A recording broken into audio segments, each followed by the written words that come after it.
3 minutes, 30 seconds remaining.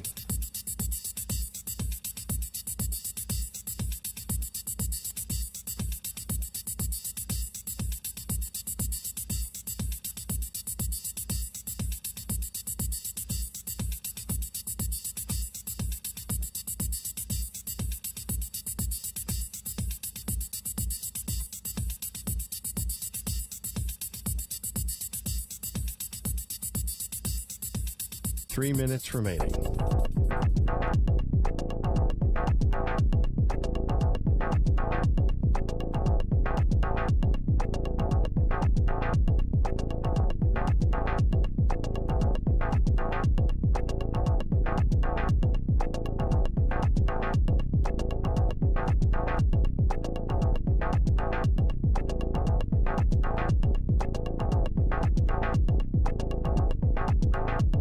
Two minutes, 30 seconds remaining.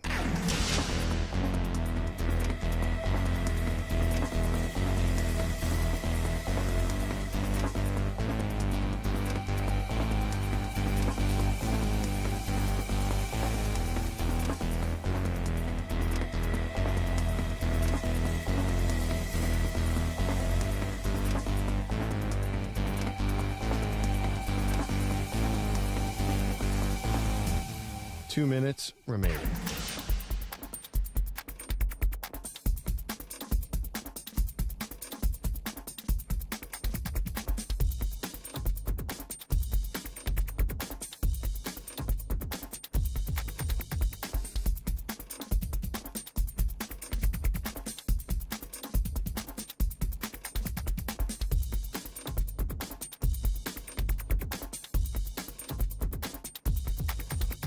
One minute, 30 seconds remaining.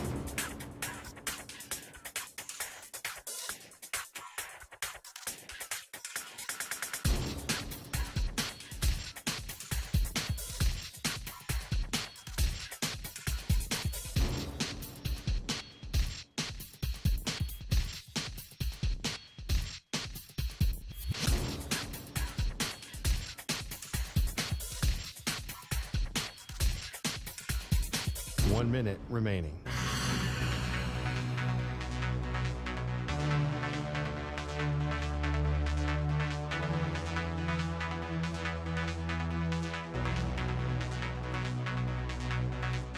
Forty-five seconds remaining.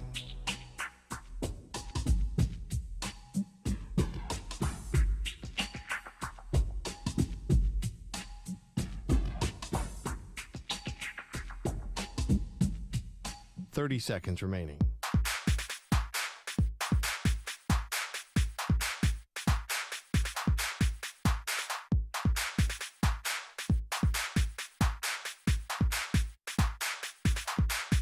Fifteen seconds.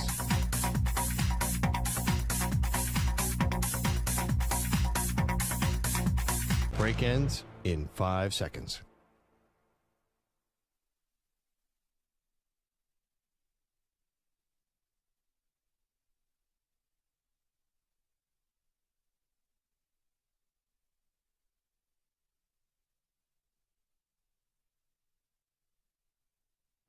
To infinity and beyond. He's live. He's nationwide. This is the Zach Gelb Show.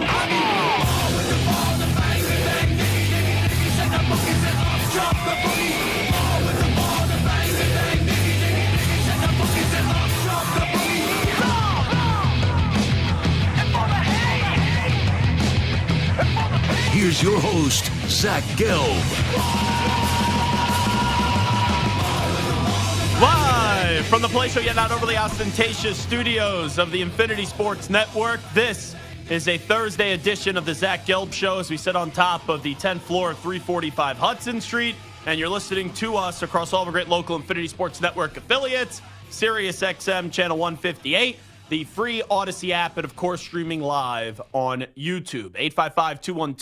855-212-4227 is the number to jump on in, 855-212-4227. You could always get at me on Instagram, where I'm straight flexing, or via the good old cesspool of X, Twitter, at Zach Gelb. That's ZACHGELB. Whole lot to do today. We're rocking and rolling all the way up until 6 p.m. Eastern, 3 p.m. Pacific. Michael Penix Jr., the 8th overall pick of the NFL draft to the Atlanta Falcons. He's going to stop by in 15 minutes from now. So I'll have a guest for you very early today on the extravaganza. As always, I do have Stuart Kovacs with me and Moist Mike as well. I want to start with the NFL news today, and I'll do so in chronological order, just telling you how I absorbed this news. So when I got up this morning, I looked on X and I saw an article from Mike Florio. And the article was basically talking about how all these wide receivers are getting paid. And it's only a matter of time before Tyreek Hill probably starts to demand more money, because even though his contract is still talked about $30 million a year and it's dressed up as a $30 million a year contract, it is actually a $25 million a year contract. So just the way that I am, it's nothing against Mike Florio, who I happen to be friendly with and I like. I don't usually care about the money conversation where an agent dresses up a contract for it to be $30 million a year, and Mike called it fugazi, and it's really $25 million a year. That's just not usually a conversation that moves the needle from me when we do a national entertaining show like this. But I do understand when you religiously cover the NFL, like the great way Mike Florio does, that's going to be a story that's worth writing about for him. So the only reason I bring that up is because I read that story, and then a few hours later, you see this news that Jaylen Waddle of the Dolphins signed a long-term extension with Miami. It's a 3-year deal, $84.75 million, and $76 million of basically $85 million is guaranteed. And the moment I saw that, I had a bunch of different thoughts. My first thought was, what did Mike Florio know to write this Tyreek Hill article? Because you could sell it that you didn't know the Waddle deal was coming. It was about other wide receivers that got paid this offseason and are still in line to get paid. But I don't think that was just a coincidence that Florio has this article about Tyreek Hill, and then Tyreek Hill's counterpart gets a new lucrative contract. The other thought was, now there's no more excuses for the Miami Dolphins. Because yes, the Miami Dolphins, this doesn't really change much for them this season, but you look at them with Tua Tagovailoa, Mike McDaniel, Tyreek Hill, Jaylen Waddle, Raheem Mostert, Davante Chan, all happy. They should have a lot of success on the offensive side of the ball. And I know defensively, new defensive coordinator, you're relying on two guys that suffered injuries in Phillips and Chubb. Their one concern is their defense. But even though there's optimism on the offense, and this offense can be a great offense and a high-octane offense in the NFL and put up a ton of points, I still look at that team as a team that is stuck on the overall part of just being good. And they're a team in a loaded AFC East. If you tell me they win the division this year, I could believe it. I don't expect it, though, because I think you're splitting hairs with the Bills, the Jets, and the Miami Dolphins. And not only that, you look at the entirety of the AFC, like Miami, I think they're a wild card team. But if you tell me they miss, and I'll go through the 7 teams and I'll do that, but if you tell me they missed the postseason and they go like 10-7, 9-8, just because the AFC is loaded with teams like the Bills, the Jets, everyone in the AFC North, the South, the Colts almost were a playoff team last year. You got the Texans, the Jaguars should bounce back. Clearly, you start with the standard in the AFC being the Kansas City Chiefs. Jim Harbaugh with the Chargers now. Can they get back to the postseason in year one of Jim Harbaugh with Justin Herbert? So it's not crazy to say that there's a legitimate chance the Dolphins miss the playoffs. It doesn't mean the Dolphins suck. It doesn't mean the Dolphins are going to be trash. But I just don't think the Dolphins are going to take the next step. And I know all eyes now will be on the Dolphins and are they going to pay Tua Tagovailoa, because he's in line for a contract extension. I wouldn't pay Tua that money this year. I want to see Tua be good for another season in a row and stay healthy for another season in a row before I commit to him that long-term money. But I just don't see a way where Miami is representing the AFC in the Super Bowl. I just think there are better teams and quarterbacks I trust more in the AFC than the Miami Dolphins. And a lot of teams would like to be in the position of the Miami Dolphins, but with that being said, they are a successful team, you could say, the last 2 years. They've made the playoffs the last 2 years. But when you really, really, really define success and the way that we want it to be as NFL fans, that's being a Super Bowl contender. And even though Miami has an explosive offense and they're a good team, I just don't envision a way that they're going to be playing in the Super Bowl or even an AFC championship game. Because this is a team that last year, when you really go through their wins, how many dominant teams did they beat? And in big moments, Tua did not deliver and he came up small. But the other conversation here, and Samter does this a lot, and that's why I like different views on this show. But Samter always talks about the salary cap, because the salary cap's a real thing, even though I try to poo-poo it and say you can move money around. But you're about to pay Tua Tagovailoa. Inevitably, I think they will. You already have Tyreek Hill paid. Now you just paid Jaylen Waddle. And the Dolphins aren't the only team operating this way where they're paying wide receivers big money. And not just one, two. The Dolphins have paid Tyreek Hill and Jaylen Waddle. The Eagles, we've seen this offseason, have paid A.J. Brown and Davante Smith. The Texans, for this year, are paying Stephon Diggs a large salary, just extended Nico Collins. The Bears, they have Keenan Allen this year at a large salary. They have DJ Moore at a large salary. And the Bucs have Mike Evans and Chris Godwin. Those are the 5 teams right now in the NFL that are paying 2 wide receivers at least $20 million per season. And in other years, right, it would always be quarterback, left tackle, edge rusher. Those would be the highest paid salaries. Now with how much of an emphasis we put on throwing the football and how pass heavy it is in the league, wide receivers are becoming not just you need 1, you need 2.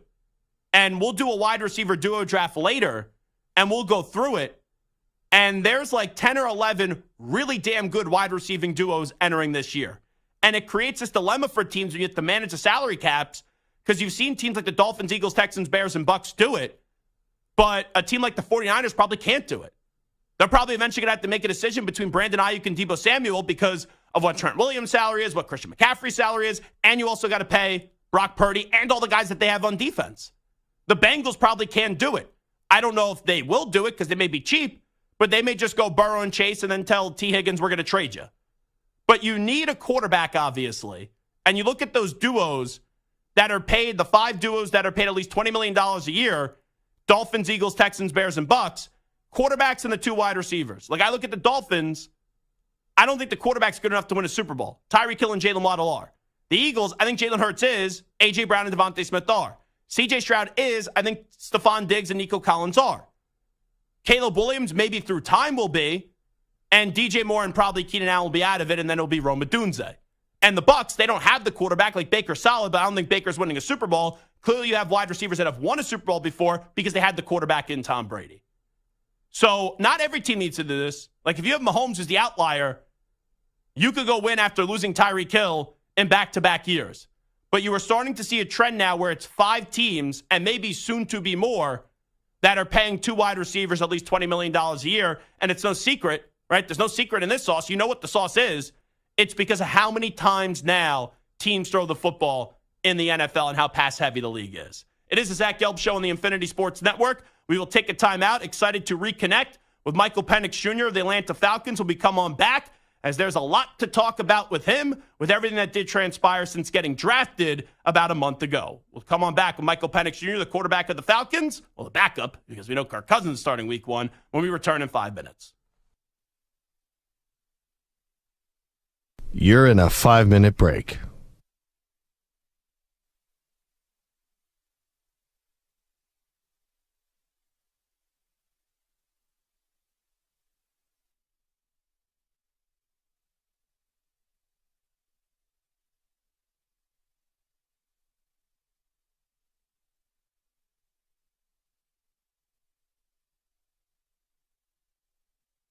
Four minutes, 30 seconds remaining.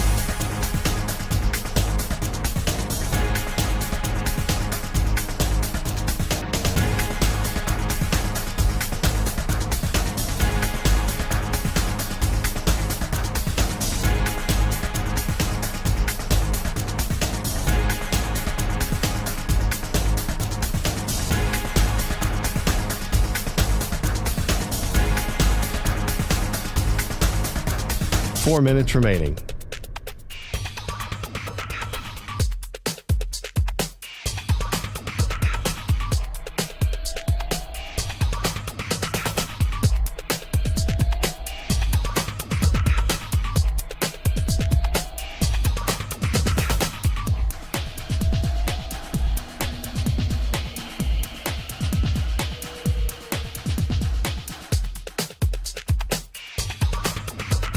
Three minutes, 30 seconds remaining.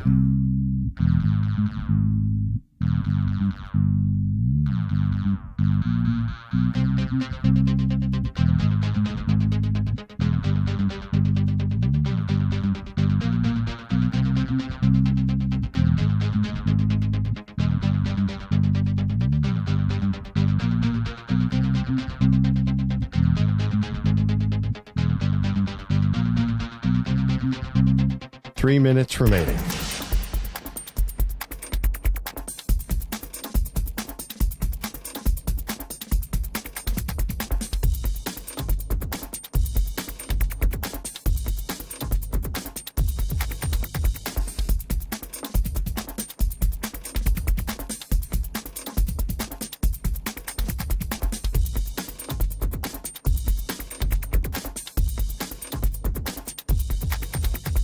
Two minutes, 30 seconds remaining.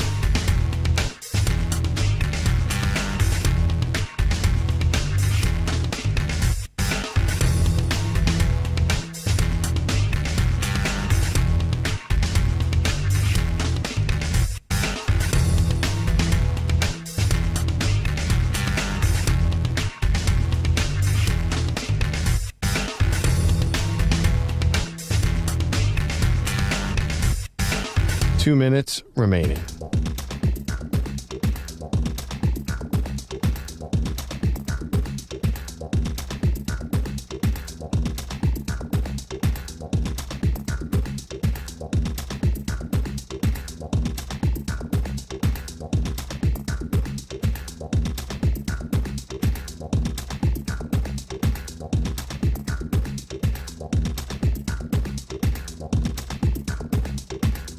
One minute, 30 seconds remaining.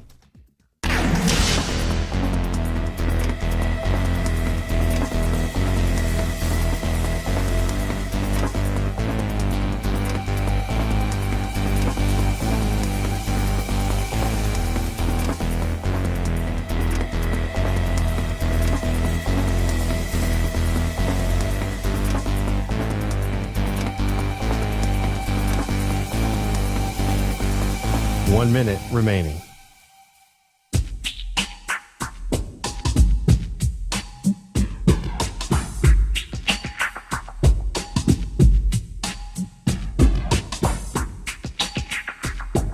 Forty-five seconds remaining.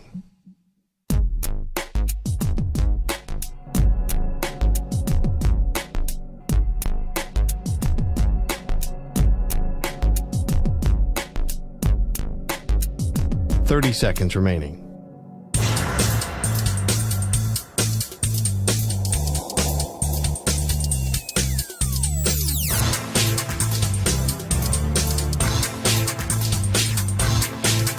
Fifteen seconds.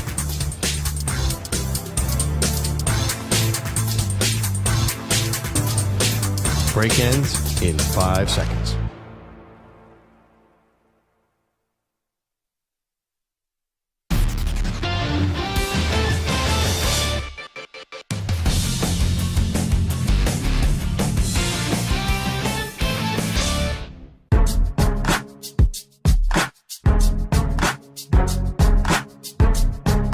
Welcome back to the Infinity Sports Network. All right, it is the Infinity Sports Network. That's right, it is the Zach Gelb Show. We should be joined momentarily by the 8th overall pick of the NFL Draft and Michael Penix Jr. We know that was the biggest story from the 2024 NFL Draft. The Falcons season will actually open up with them at home going up against the Pittsburgh Steelers, and the former Falcons head coach and Arthur Smith is now the offensive coordinator of the Pittsburgh Steelers, with Russell Wilson most likely going to be quarterback for the Pittsburgh Steelers this season. But right now, joining us on the Zach Gelb Show, once again. We always love when we get him on as the number 8th overall pick of the 2024 NFL Draft. He, of course, is Michael Penix Jr., and he's here today on behalf of Sharpie, the iconic pen and permanent marker brand. Michael, first off, congratulations on being the 8th overall pick of the draft about a month ago. Thanks so much for doing this, and how you been? So I appreciate it. I've been good. I'm just super blessed, just been working, just trying to get better each and every day. Yeah, how has that adjustment been personally? We all know what you did at Washington for 2 seasons. You overcame a lot of adversity that you suffered at Indiana, but the college career is now behind you, and now you start this new journey, this new chapter as a professional quarterback in the NFL with the Falcons. Yeah, man, it's a blessing. Everything I've been through, I feel like prepared and, helped me get to where I'm at today. And I'm super excited for the opportunity. I'm super excited for my future, and I can't wait to get it rolling. So.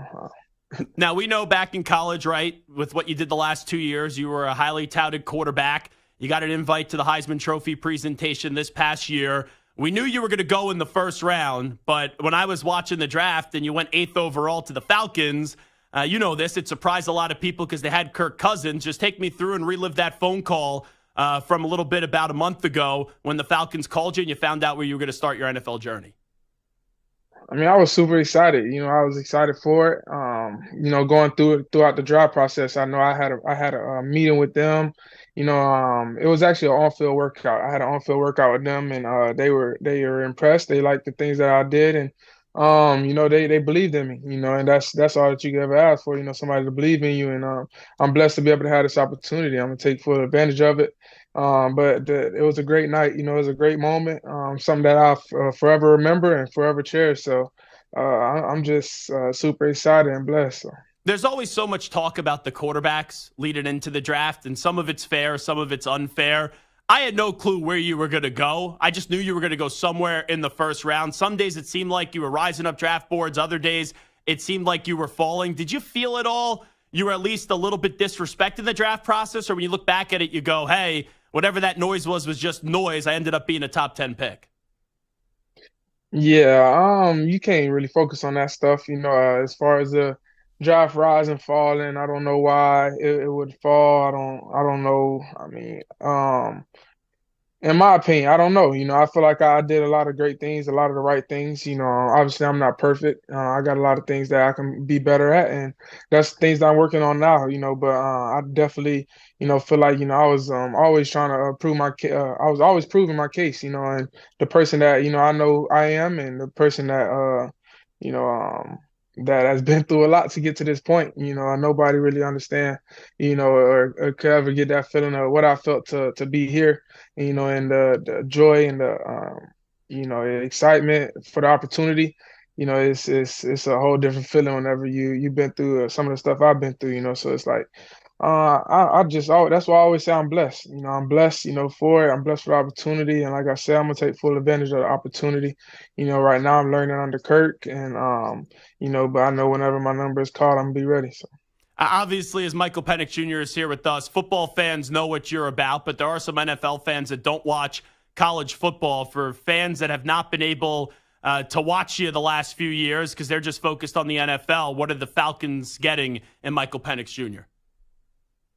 Yeah, I'm gonna say you're gonna get a winner. You're gonna get a guy that's gonna help elevate everybody around him as well. That's the things I love to do. Just give my guys a chance. That's what my college coach used to always tell me. Give your guys a chance. And special things that happen, and obviously just trusting in your ability. So and me, I believe in my abilities, and I know what I can do on the field. I can't wait to show you, and I don't know, we're going to win some. So well, I know you kept on talking about no one's perfect, and there's some things that you've been working on. What are the parts of the game? I know you're going to probably tell me everything, but what are some specific parts that you're trying to get better at? I mean, each and every day it's a process. Obviously, going into the next level, getting a whole new playbook, you got to work on that. You got to work on getting that connection with the guys. At the same time, you're trying to build a routine, something that you can stick to, throughout your career, so that you're always, putting yourself in position to be great. So, for me, it's mainly those things. Those are the biggest things right now.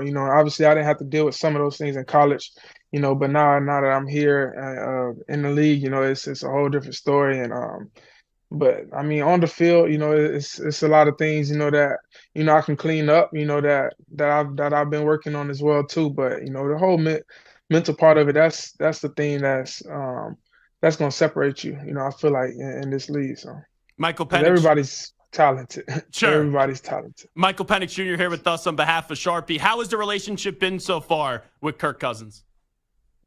Yeah, man, it's been great. He's a great guy. He's a great leader. Man, he's smart. He's real smart. So I always just sit in the back. Sometimes and just watching what he do. How he does it.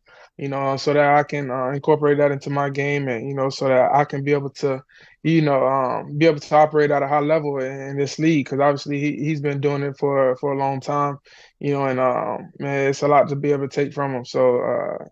He's an easy guy to talk to, and like I said, he's a leader. Everybody always looks at him whenever it's any questions, and he knows his stuff. So he's a good dude. I saw after you got drafted, he did reach out to you. What was that conversation like? What did he say to you? Just wondering. Oh, after that, the draft, it was just he was just welcoming me and telling me that he's excited to get to work with me. And you know what's going to happen. Everyone's going to pin you up against Kirk, and people are going to try to make this a distraction. How do you guys try to prevent that from becoming a distraction to the team? Just wondering.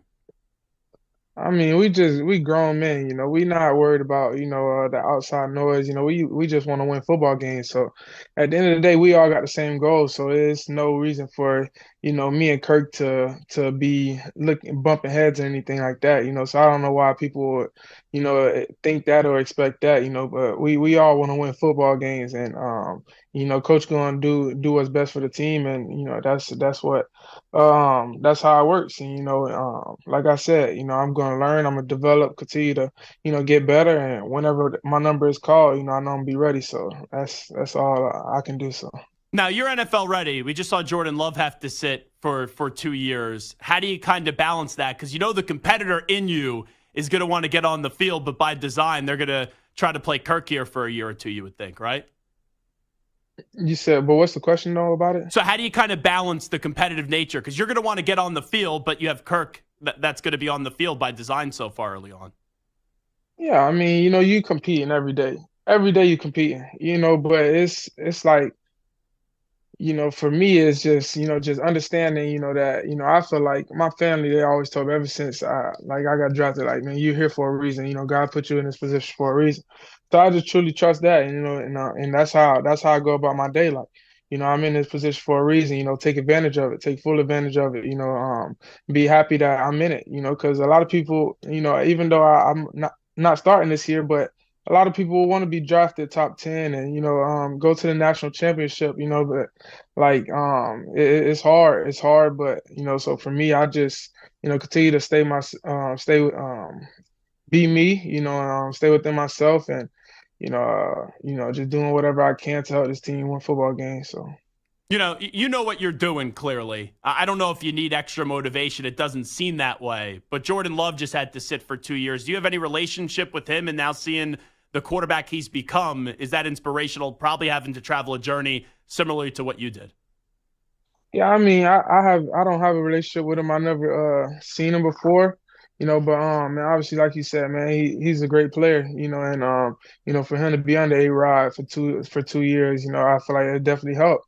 And for him with his developing, the way that he goes about his business each and every day, just watching a vet do it, and obviously Aaron Rodgers doing it at a high level as well. I feel like, that was something that, definitely could have possibly helped him as well. So, for me, I just take that same approach, like do whatever you can to get better, learn, continue to develop each and every day, and just go about each and every day like it's a game day, like practice. I'm going about practice like it's a game day, taking game time reps, stuff like that, so that whenever I do get put in that position, I've already been there. So Michael Penix Jr. is here with us. How about the rest of your team? I know we just talked about you and Kirk for about 8 minutes or so, but you look at this offense, there's some loaded talent, starting with Bijan. You got Drake London, Kyle Pitts. It seems like it's going to be a fun offense to be a part of.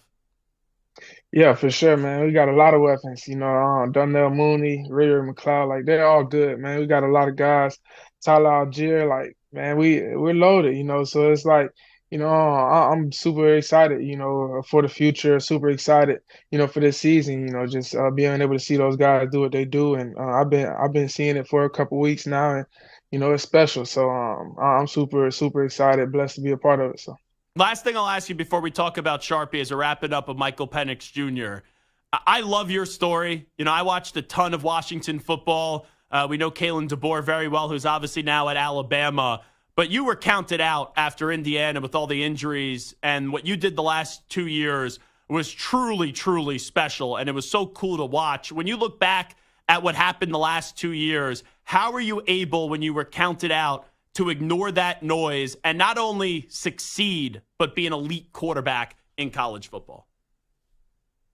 Like I said, it go back to just being you and just knowing who you are as a person and as a player. For me, I knew who I was. I knew the abilities that I had, and I knew that, it was just a matter of time. I was held back from injuries each year. Wasn't able to, come into the season in the spot where I wanted to, and once I was able to do that, have the off season, it was all go. I was super excited. But we won at Indiana as well. So just. I feel like for me, just always doing whatever I can to help the team win football games. That's my biggest objective, because that's the biggest goal, is winning. So, I've been blessed to be able to do it for a while, and I look forward to continue to keep winning, But man, like all the adversity, it built me into, Coach, my OC Coach Grell. He used to always say, "Man, you're metal." And he used to always be like, "Hey, you built into metal," like. So I just go about each and every day like that, and just go put it all out on the field. All right, tell me about what you're doing today with Sharpie. The platform is yours, my friend. Yeah, I got a partnership with Sharpie. I've been working with them for a while now, and just mainly talking about the S-Gel pen, which is a high performance pen. As a lefty, you don't get the smear, no smudge, no bleed. And obviously for my future contracts, I got a future contract coming soon. That I haven't signed yet. I'll be using the Sharpie S-Gel pen, and obviously Sharpie is a big part of sports. Obviously from a little kid, just getting athletes to sign your football. Everybody always had a Sharpie, so it's a blessing to be able to work with them. So, have you signed your rookie contract yet? Not yet. Are we closing in on that? Is that close? Is that right around the corner? It'll be here right in time. You got it. Well, Michael Penix Jr. was named one of Sharpie's inaugural Rookies of the Year in February as a Sharpie Rookie of the Year. Michael exclusively used Sharpie products throughout his first year in the NFL, including the signing of that first professional contract. Michael, always great to catch up with you. Good luck. Thank you. Yeah, thank you. There he is, Michael Penix Jr. I'm always impressed when we get a chance to talk to him, and that's going to be a lot for someone to handle just because people are going to try to make that a big deal, which they should. When you draft a quarterback 8th overall and you just paid someone a 4-year deal with $100 million guaranteed, it's not going to be a problem for him, though. Like, hey, I peppered him with question after question about Kirk Cousins. And you could tell he is calculated, he is meticulous, and those questions aren't going to go anywhere, but he's going to handle it the right way. And Kirk, I think, will handle it the right way too, because he is a professional. But naturally, there's going to have to be some frustration from Kirk Cousins, especially if Kirk's a little rusty coming off the Achilles, and you have a lot of people chanting or people demanding to see Michael Penix Jr. Because a lot of people thought the Falcons were going to use that 8th overall pick on a wide receiver or a defensive player. They ended up using it on the replacement for Kirk Cousins before he played it down with the Atlanta Falcons. And you look through the schedule, the NFL schedule makers know what they're doing. The first 3 games for the Falcons, they are tough. You get Pittsburgh, who's a good team, and you get the storyline of Arthur Smith, your old coach, showing back up on the sidelines as the OC. Then, week 2, Monday night, they are in Philadelphia against the Eagles, who have one of the better rosters in the NFL. And after that, you have the Kansas City Chiefs. That's an 8:20 p.m. Eastern time game on Sunday Night Football. So think about that. First 3 opponents, good, great, great. 1 o'clock on Fox week 1. Week 2, Monday Night Football. And then week 3, Sunday Night Football. primetime back-to-back. If they're 0-2 to start off this season and Kirk is looking rusty and they go into that Kansas City game and they get beat up good, people talk about this being a 2-year transition where Michael Penix Jr. will sit for 2 years and Kirk will play for 2 years. And you wouldn't think there'd be a lot of legitimate noise on that in terms of Michael seeing the field. But if they start off 0-3, imagine that. People are going to want to see Michael Penix Jr. And that's like the unfortunate part, because you hear him give his answers on it. Michael Penix Jr. didn't do anything wrong. He was the 8th overall pick of the draft. He has a bright future ahead of himself.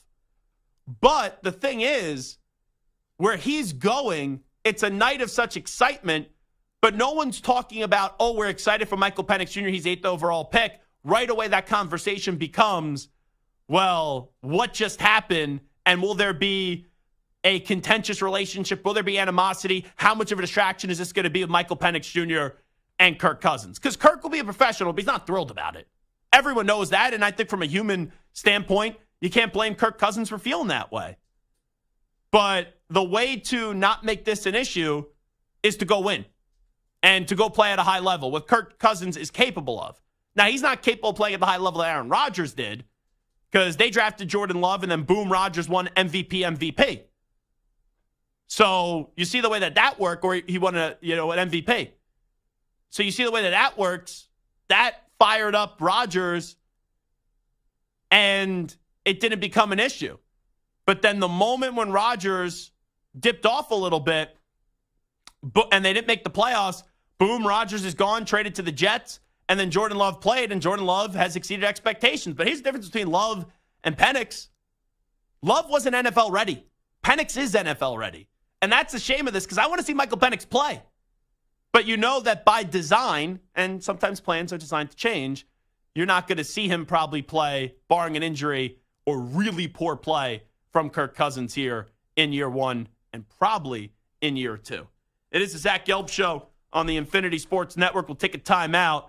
There is a ridiculous media coverage by ESPN on Get Up regarding Jason Tatum. We will play some of that when we come on back, and I'll react to it. Update time first. Here he is, the Ackman, Rich Ackerman. Infinity Sports Network Sports Flash. And it's sponsored by Progressive Insurance. Protect your home and auto. Save when you bundle. Get a quote at Progressive.com. It's been a good offseason for wide receivers, and another just got a hefty extension. Jaylen Waddle reportedly signs a 3-year deal with the Dolphins worth $76 million guaranteed and $84 million in total. He is now among the 5 highest paid wideouts in the league. The Mavericks will try once again to move on to the NBA Finals and get another chance tonight in Game 5 in Minnesota. The Mavericks blew a chance to clinch the West Finals on their home floor. Following Tuesday, Luka Doncic had a triple-double in the loss, but was 7 for 21 from the field and took responsibility for the Mavs' shortcomings. That game is on me. Just didn't give enough energy, so we got to do better. They won one game. We just got to focus on the next one. The Rangers host the Panthers in Game 5 of the Eastern Conference Finals of the Stanley Cup playoffs, with that series even at 2. Baseball today, Christopher Morel with a solo homer as the Cubs have tied the Brewers now at 4 in the bottom of the 8th. The Twins lead the Royals 7-4, top of the 9th. Carlos Correa bases clearing triple to snap the tie, and the A's and Rays even at 4, top of the 10th. I'm Rich Ackerman. The Infinity Sports Network is on your smart speaker. All you have to say is play Infinity Sports Network.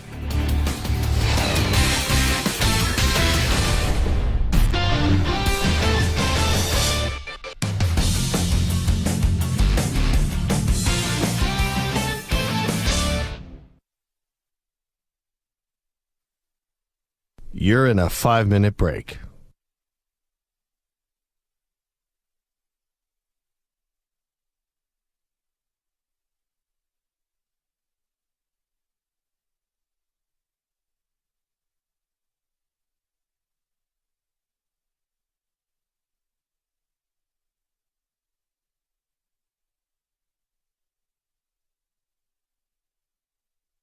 Four minutes, 30 seconds remaining.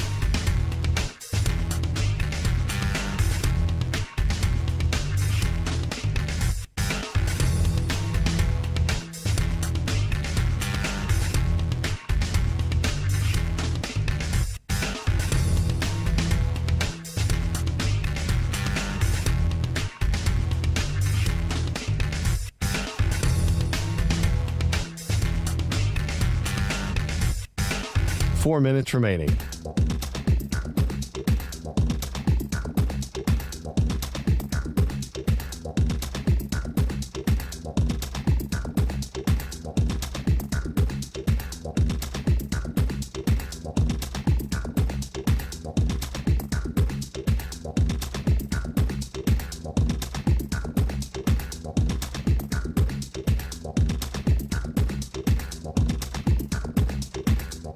Three minutes, 30 seconds remaining.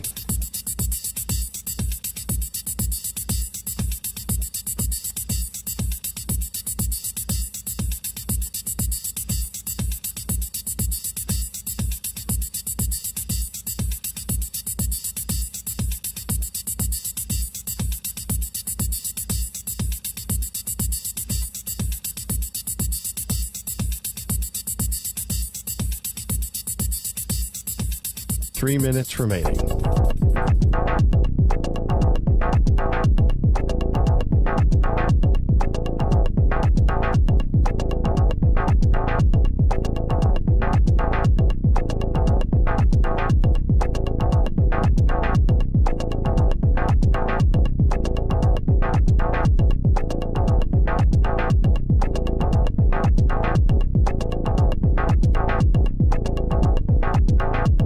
Two minutes, 30 seconds remaining.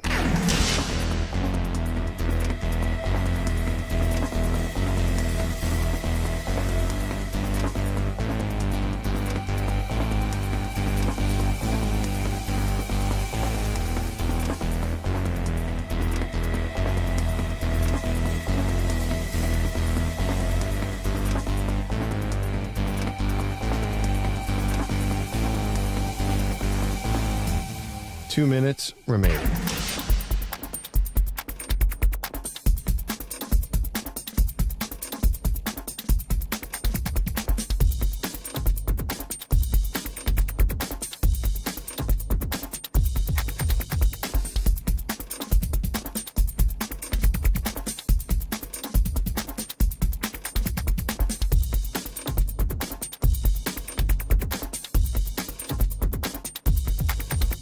One minute, 30 seconds remaining.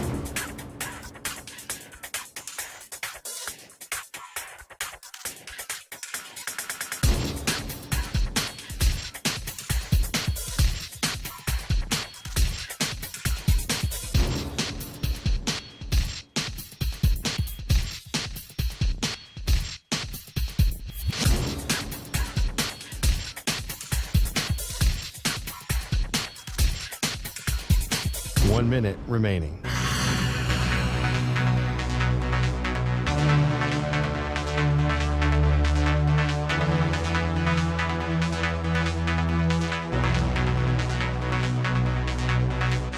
Forty-five seconds remaining.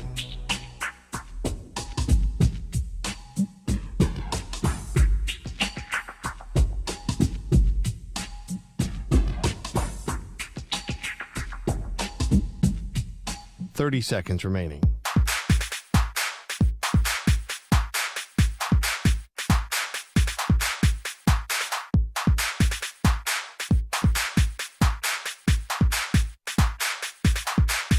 Fifteen seconds.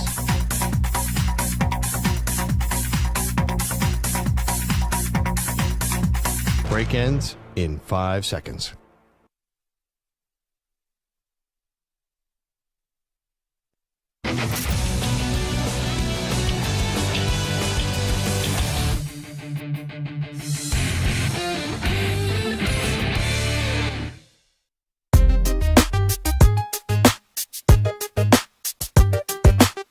Welcome back to the Infinity Sports Network. This portion of the show is sponsored by the new Hyundai Tucson, available with complimentary class-leading Blue Link Plus. Now it's easy to use your phone to control your Tucson.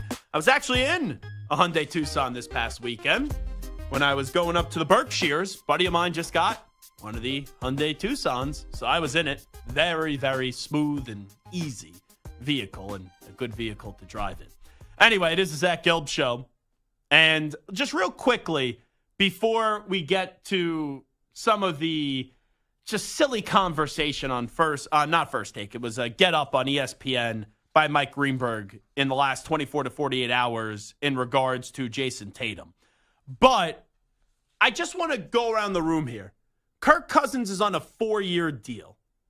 When the Packers drafted Jordan Love, we kind of went in the line of thinking that it may actually be up until the 5th year of that rookie, of the 5th-year option, when we would see, like, a lot of people thought Love was going to have to sit for 4 years. And you look back at the whole Rodgers situation, because Love was drafted in 2020, and he had no stats in 2020. So he sat 2020, played a little bit in 2021, 2022, but not much. But he sat for 3 years. And then they traded Rodgers, and going into the 4th year is when Love played, and Jordan Love last year had a very successful season. So he sat for 3 years, Jordan Love, and over those 3 years, only saw time in 10 games. You know, that's Love, who was not NFL ready. Penix is NFL ready and a lot older. Like Michael Penix Jr. right now, I think he just turned 25, or maybe he's about to turn 26. No, he's 24. He just turned 24 years old. So think about that.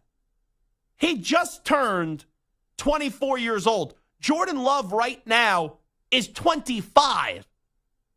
So that, like, you have Michael Penix Jr. sit for 2 years, you're talking about 26. If he sits 3 years, 27 until you start to see him. And here's the thing. Not everyone, and Brady kind of messed this up with the way that we think about it, not everyone's playing 20, 25 years. That's an anomaly. And a lot of guys usually start to break down like 33, 34, 35. So let's say Penix doesn't play till he's 27, 26, somewhere there. If he gives you like an 8-year run of great numbers, you take that in a quarterback. Like if I say to Stu, hey, Stu, your Raiders were going to draft Michael Penix Jr., but let's actually pretend the Raiders had a quarterback in place and he was going to sit for 2 years and then we'd go give you an 8-year career where he's constantly throwing, mid to high 4,000 yards and is tossing like 30-something touchdowns a season. You would sign for that in a second, Stu, even if it was, as we would say, only 8 years now. 100%. Not even a question. Yeah. Sign me up right now. What's going to happen? Will Michael Penix Jr. go through sitting behind Kirk Cousins, playing his career and finishing his career, that being option one, or Stu finding his next franchise quarterback? What's going to happen? I kind of would bet the first part. I would too. Because here's what's tricky with your Raiders, Stu. They got to find a way to weather the storm this year. Because they got some talent. You got Mad Max. You signed Christian Wilkins on offense. I know they don't have Josh Jacobs anymore, but you got a good wide receiving duo in Davante Adams and Jacoby Myers. They have 2 tight ends now. You have Mayer from Notre Dame, and they just drafted Brock Bowers. So you got some talent there. But is Aiden O'Connell the guy? No. Is Gardner Minshew a 1-year stopgap? Could he be efficient? Yes, but he's not going to make you a playoff team in the AFC. Like the Colts had an okay roster, and he made them close to getting to a playoff team, but they didn't make the postseason. And you have Mahomes in your division too. So this year for the Raiders, Stu, I really think it's massive. Because yes, if they suck, you have a top 5 pick, you could draft a quarterback. But if you're that bad, is Davante Adams going to stick around? No. And Josh Jacobs, I saw, we'll play this audio later, he was calling Davante Adams, you ever want to come on back to Green Bay? It feels like this is the make or break year for Davante Adams. Where year 1 he was all pro, year 2 he's still very good, but the quarterback play was just such hot garbage there, and you had the whole McDaniel situation. But it ended on a positive note because of Antonio Pierce. He gets the full-time gig. But if you're like bottom 5, bottom 10 in the league, I think you lose Adams, but then you could get your quarterback of the future in the draft. But losing Adams, then it makes you take a step back too. So if the Raiders, like Stu, what's weathering the storm for the Raiders this year where it's not really good, but it's not horrible, and at least Adams will consider staying around there. Probably 8 wins, I would say. Right? Like 8 and 9, but they're gritty and they lose like a game or two. That's just tough. And they're not bad enough to win 2 or 3 games and get. Oh, that's fair. But they're probably, realistically, like a 6-win team, something like that, and maybe 7. Well, that's the tricky part. How many bad teams just outright? And I know it doesn't always play this year. There's always teams you think are going to be really good that end up being bad and teams that are bad that end up being good. But how many teams outright do you just look at and go, that's a rancid team entering this season? The Patriots are one of them. No one in the AFC North. The AFC South, it's not like maybe some people, Tennessee's got talent. The question just is, can Will Levis step up and deliver? The AFC West, the Broncos are going to be bad. But if the Broncos are bad, they're not going to be in the market for the quarterback. They just overdrafted Bo Nix. The NFC East, the Giants will be really bad. The NFC North, all those teams are solid. The NFC South, like Carolina's going to be bad.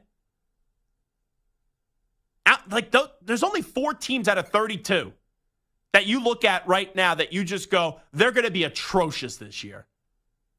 I would say, even the Cardinals, they were gritty last year. Basically, without Kyler Murray, they won 4 games. I got to think they're going to go win 6 or 7 games, bare minimum, this year. There's only 4 teams that are really bad entering this season. Giants, Broncos, the Patriots, and the Panthers. Is there anyone else? And do you even disagree with any of those teams? I don't think it's any other team that I could really think of, Stu. Yeah, I mean, could you throw the Titans into that or the Commanders? But again, I think both of those teams are probably better than the 4 that you mentioned. Yeah, so Tennessee, they got Snead. You have the 2 wide receivers, and I'm not talking about Treylon Burks, who supposedly is like the next Jerry Rice, according to Calvin Ridley. But you got Calvin Ridley, you got DeAndre Hopkins, you signed Tony Pollard, who's a solid back. You got enough to be serviceable. And you're building it off the hope of Will Levis. And like the Commanders, you have Scary Terry McLaurin. Jahan Dotson's fine. He's solid. And you got the hope of Jaden Daniels. So I think there's at least optimism for the first time in a long time with the Commanders. So that's pretty damn good that you go into this year with only 4 teams that you're like, yuck, just putrid and not a lot of hope to deal with. All right, let me play you this from Get Up. This is Mike Greenberg pointing out that Jason Tatum didn't really seem all that excited when Jaylen Brown won the Eastern Conference Finals MVP. When Jaylen Brown wins that award, in the moment that it happens, the rest of the team just goes crazy. And you were talking about it in our meeting earlier this morning. They all were so genuinely, look at them, they're all so genuinely excited for him. And you did not seem to think that it was mirrored in Jason Tatum. I think Jason was just shocked. I think he played well down the stretch. He led them in rebounding. It was something that you wouldn't expect him to do. You think that a big man would take care of that, but I think Jason Tatum was shocked. That's such bull crap. It really is. So you can't see it because it's on the radio, obviously. But when they play you that clip on TV, it was almost as if it was a crime scene where someone was doing something wrong and they put a spotlight and blurred out everybody else. They put a spotlight on Jason Tatum. He's smiling. What do you want him to do? He was on the corner. He wasn't in the middle of the mosh pit. He was on the corner of it. And everyone starts to crowd Jaylen Brown. He smiles. People try to make such an issue the last few years with Jason Tatum and Jaylen Brown. It's nonsense. This duo, they haven't won a championship yet, but they overachieved early. And for a while, they were just stuck in the Eastern Conference Finals, which is a pretty good starting point for a young team. Then they got to the finals. They lost. Last year, we know they were down 3-0, almost were the first team in NBA history to come on back from down 3-0, where they lost in Game 7. And now this year, it's championship or bust. And oh, yeah, by the way, they're already in the NBA Finals. I think that's a product. What ESPN did there is a product of not having things to talk about. And they're overanalyzing things because the NBA Finals don't start until June 6th, and you need some controversy. Quite frankly, that's disgraceful what ESPN did. And if you're going to highlight Jason Tatum and say he wasn't thrilled or he looked like he was shocked that he didn't win the award, and then when you highlight him and he's smiling, you're trying to create something where, quite frankly, nothing exists there. And that's just lazy TV. And that's what that is clickbait garbage from ESPN. But here's the funny part. The next day, Mike Greenberg is on with Jay Williams. And they're on ESPN, and they're saying, why is there so much hate with Jason Tatum? Listen up. Everyone is entitled to their opinion. But maybe the reason I wanted to do this is because I think it is part of a larger conversation, which is that it feels as though there is, and I don't know where it comes from, and maybe you can help me with this. And he's a Duke guy. There is this desire, I feel like, to sort of diminish Jason Tatum. I don't know why. I'm not sure what it is. There is something about the way he acts. Because people don't like the fact he's not as demonstrative. Right. When we think about great players, we like people who are demonstrative. Right. Why is everybody in love with Anthony Edwards? Because he's like, I'll talk trash to you. This is who I am. They're like, oh, we need that. And Jason isn't as talkative. He's a little bit more passive in that relation, but he's more demonstrative with his play on the floor. It's different. Now, they were responding to, I guess, something that Josh Hart said, which he said Derek White is more impactful than Jason Tatum because he does everything at a very high level. But Mike Greenberg, starting that off, I don't know where this Jason Tatum hate comes from. Hey, bozo! Literally the other day, you were on ESPN trying to say that there was beef between Jason Tatum and Jaylen Brown because Tatum, to you, when he was smiling, did not appear to be happy that Jaylen Brown won the Eastern Conference Finals MVP. That would be like if I punched Stu in the face and then a day later go, hey, Stu, why do you have a black eye? Why do you have a black eye? Who hates Stu? Who punched Stu? Why is there Jason Tatum hate? You're spewing it one day and trying to make an issue when there's nothing there, and then the next day you're shocked? That comes off to me as Mike Greenberg was someone that got some social media backlash from what he was trying to create an issue with. I think it was with Udonis Haslem, if the person that was on set. Forgive me if I'm wrong. And they didn't like the backlash that they got. So then the next day, you're trying to defend Tatum, and you go, oh, I don't know why this is an issue. Come on. One day, you're trying to create an issue, and then the next day, you're saying, why is there an issue? Give me a break. That's hot garbage. That's people that have nothing to talk about, and they are just trying to reach to try to create something to fill their show. Just lazy. Bush League, too. It is the Zach Gelb Show on the Infinity Sports Network. Who's the next wide receiver to get paid? What's going to happen with Justin Jefferson, CeeDee Lamb, Jamar Chase, Brandon Ayuk, and T. Higgins? We'll discuss next.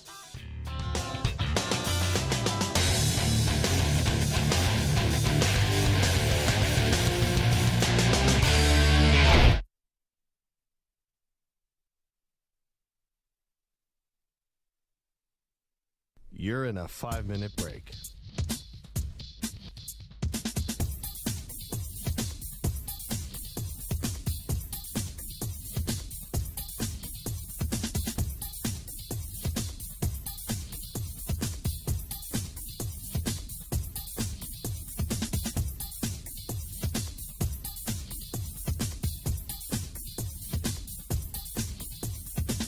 Four minutes, 30 seconds remaining.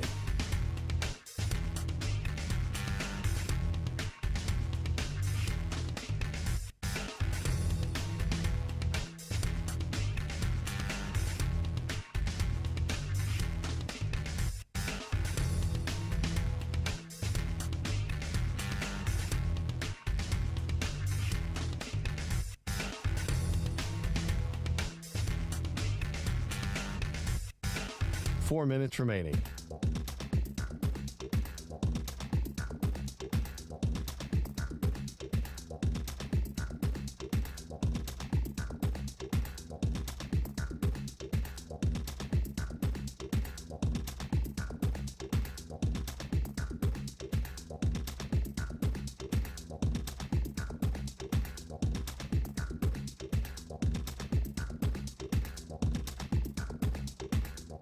Three minutes, 30 seconds remaining.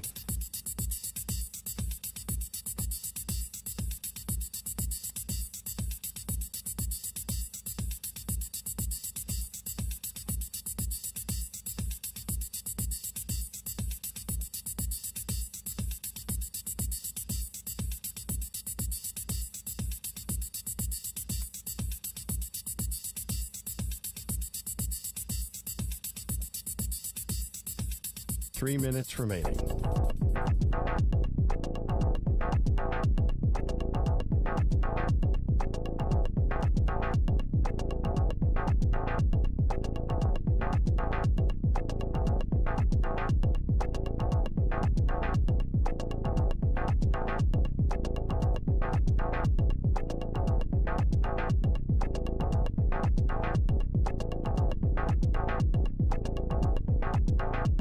Two minutes, 30 seconds remaining.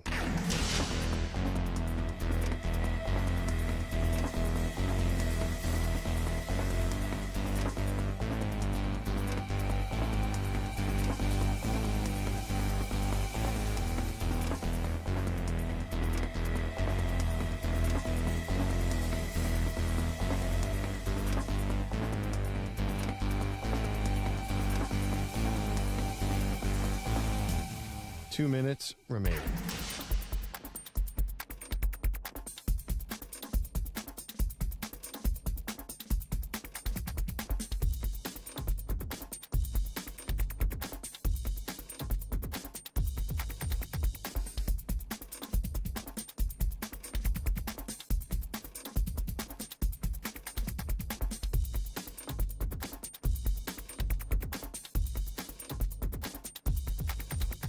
One minute, 30 seconds remaining.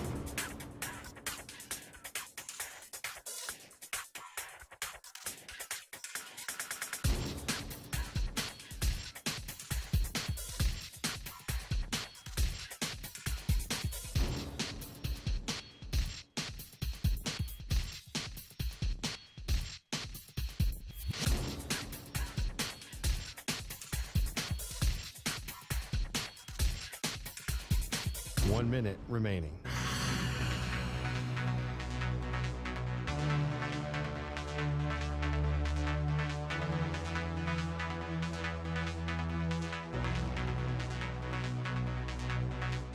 Forty-five seconds remaining.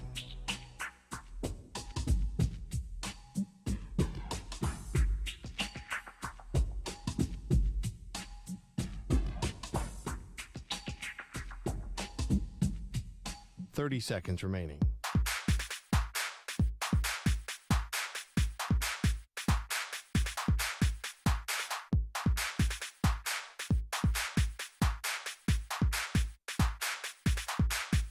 Fifteen seconds.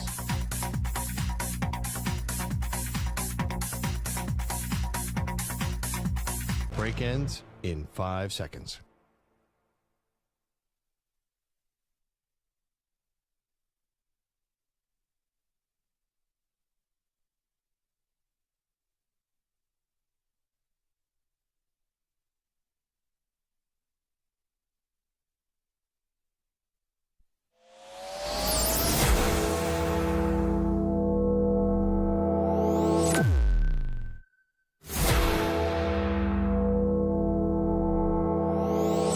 Infinity and beyond. He's live. He's nationwide. This is the Zach Gelb Show. All righty, rocking and rolling. It is the Zach Gelb Show on the Infinity Sports Network. We know the big news of the day is that Jaylen Waddle got paid, as he got a contract, 3-year extension worth nearly $85 million. And you look at that deal and you see the aftermath of it. It's okay. You're starting to see a trend in the NFL where you not only have one wide receiver in Tyreek Hill getting paid, but now you have 2 wide receivers on the same team getting paid. And if it's just the Dolphins, that wouldn't be a trend.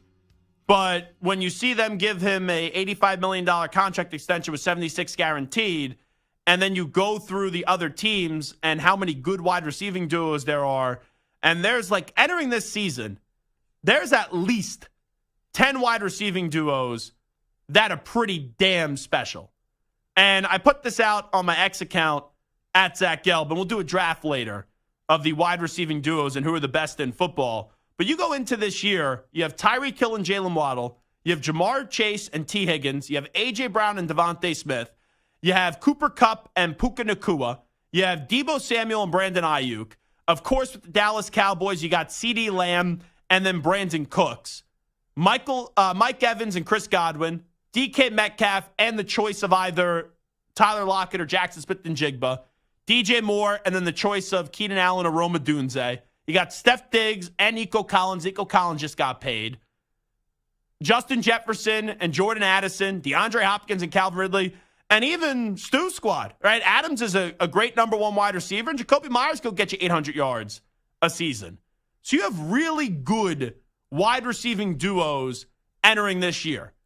And sometimes you line it up like how Minnesota's going to eventually line it up, where Justin Jefferson's about to get paid, and then you get a few years of Addison on a rookie deal. But eventually there's a time when you got to pay both of those guys. And there's now 5 teams entering this season that are paying at least $20 million per year to 2 wide receivers.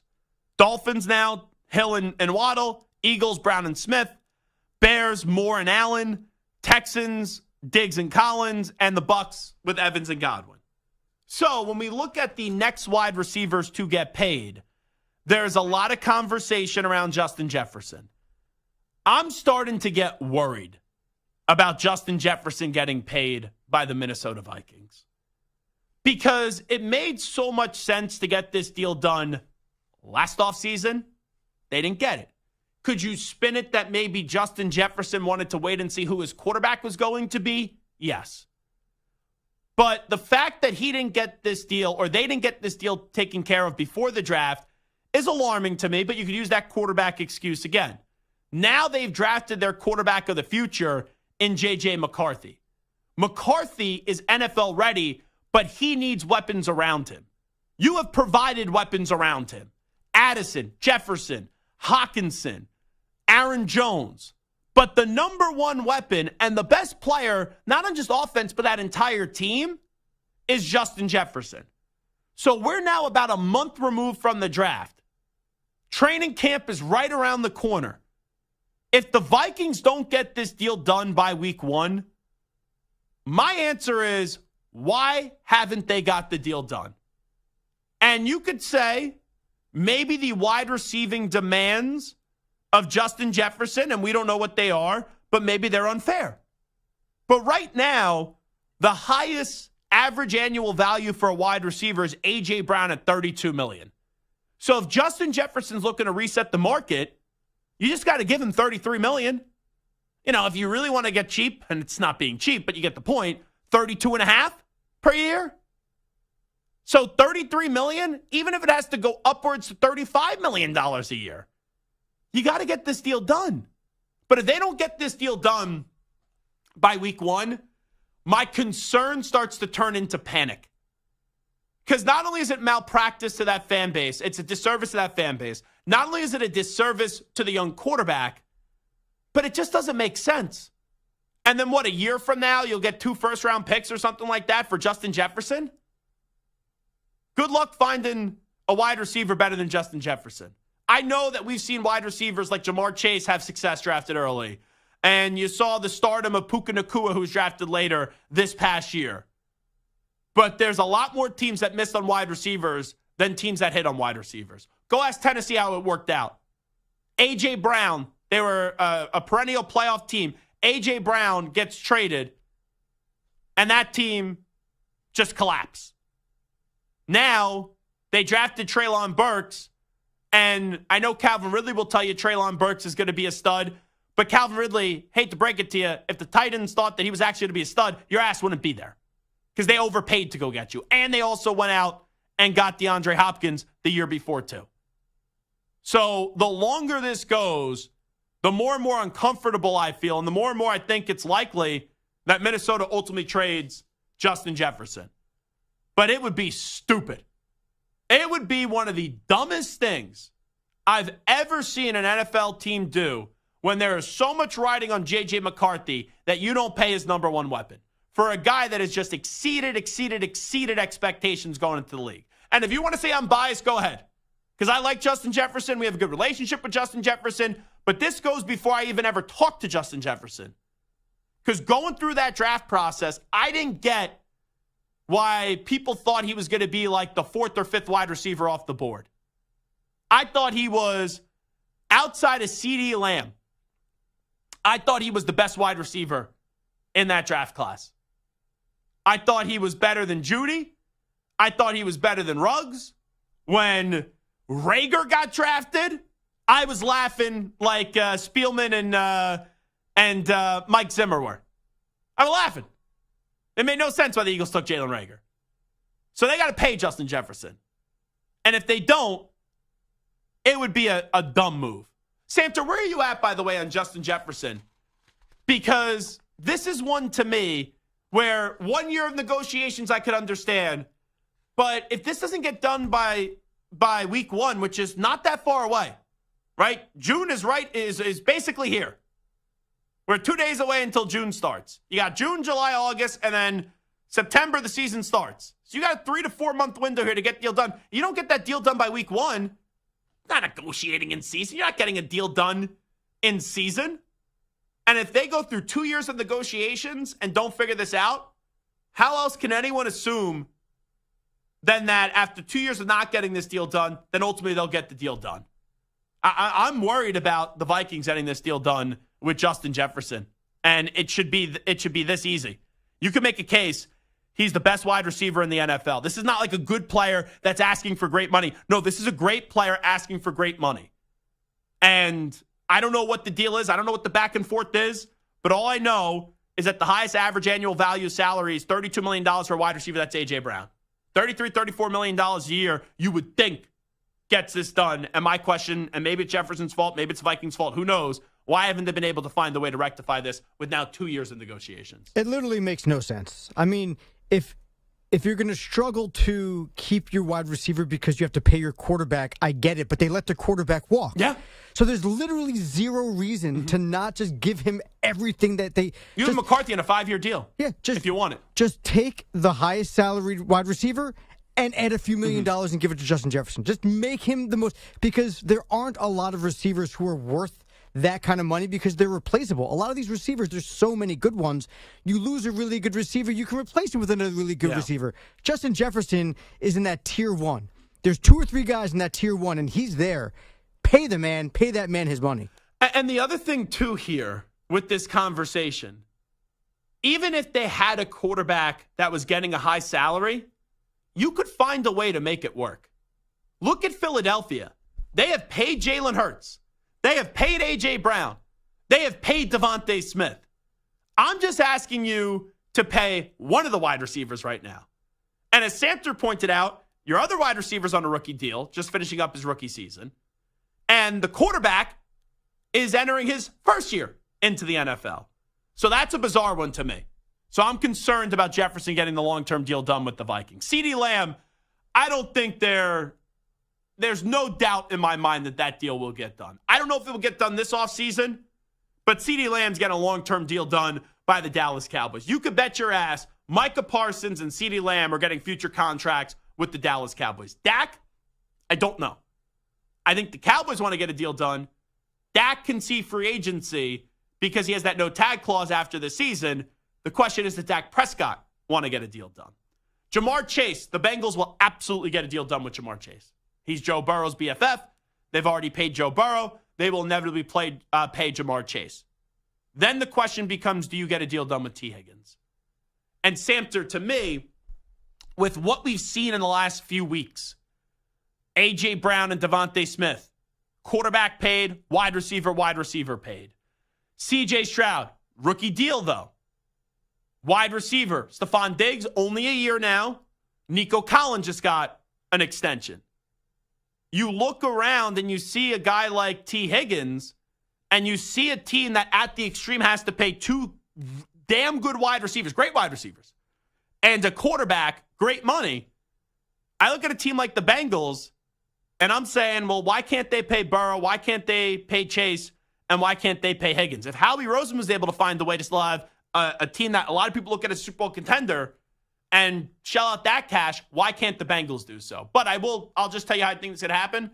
I think they keep Higgins this year, and then in the offseason, they trade him because the Bengals, they have this stigma of being a cheap organization. I think they already paid Burrow. They're going to pay Chase. They're going to let T. Higgins walk and try to reset at that position. I think for that's the number 2 wide receiver. I think that's the best way to do it. Yeah, T. Higgins is a very good player. He's got a couple 1,000-yard seasons, but he's not a top tier. He's a tier 2, tier 3 type guy. Maybe tier 3. Wait. Now, here's the question.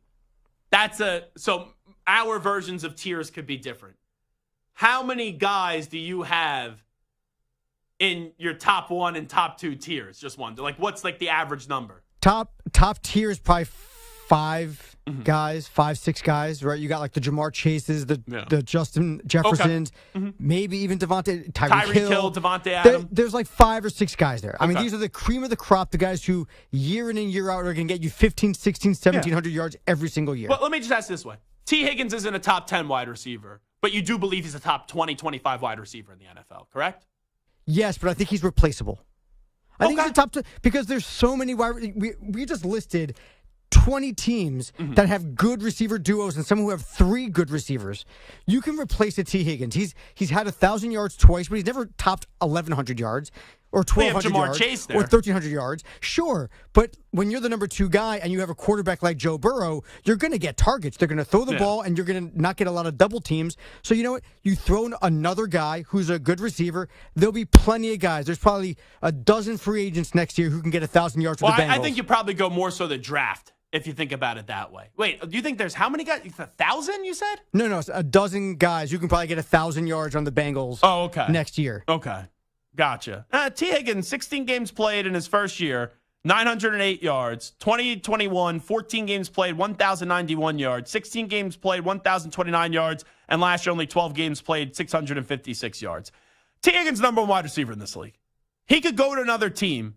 You don't think he's a number 1 wide receiver in this league? He's a very good wide receiver. Oh, he's the number 1. But when you start going down the list of all the teams in the NFL and their actual number 1 wide receivers, find me 5 teams that he would be the number 1 guy on. Well, I'll answer that in a second. But let me tell you what I think T. Higgins can potentially be. T. Higgins can, and I know this guy had some immediate success.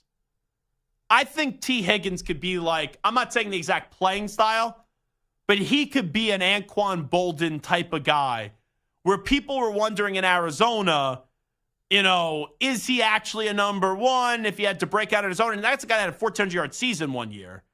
And then when he did go out on his own, he had some injuries limit him, but he was still damn good in Baltimore and San Francisco.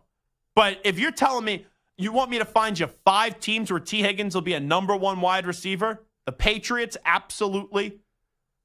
I'd rather have, this is going to be controversial, I'd rather have T. Higgins than George Pickens. I think T. Higgins is a more consistent wide receiver. So that's the Steelers. That would be an excellent 1-2 punch, by the way, Higgins and Pickens. Jacksonville, I would say Jacksonville has a good wide receiving room, but I think T. Higgins would be the best wide receiver in Jacksonville. Indianapolis, I'd rather have T. Higgins and Michael Pittman Jr., who's a good player. You look at Michael Pittman's numbers and what he's done with those quarterbacks versus T. Higgins, what he's done with his quarterback. Michael Pittman he's much closer to that tier 2 than T. Higgins is, to me. Okay, so fine. You don't want to give me them, but you will agree the Patriots are 1.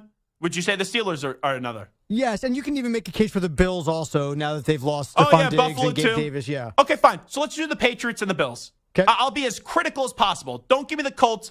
Don't give me the Steelers. Okay. Patriots and Bills. How about the Broncos? Yep. Cortland Sutton's hurt and gets... Never held. T. Higgins is much better than Cortland Sutton. I'll give you that. The Chargers now.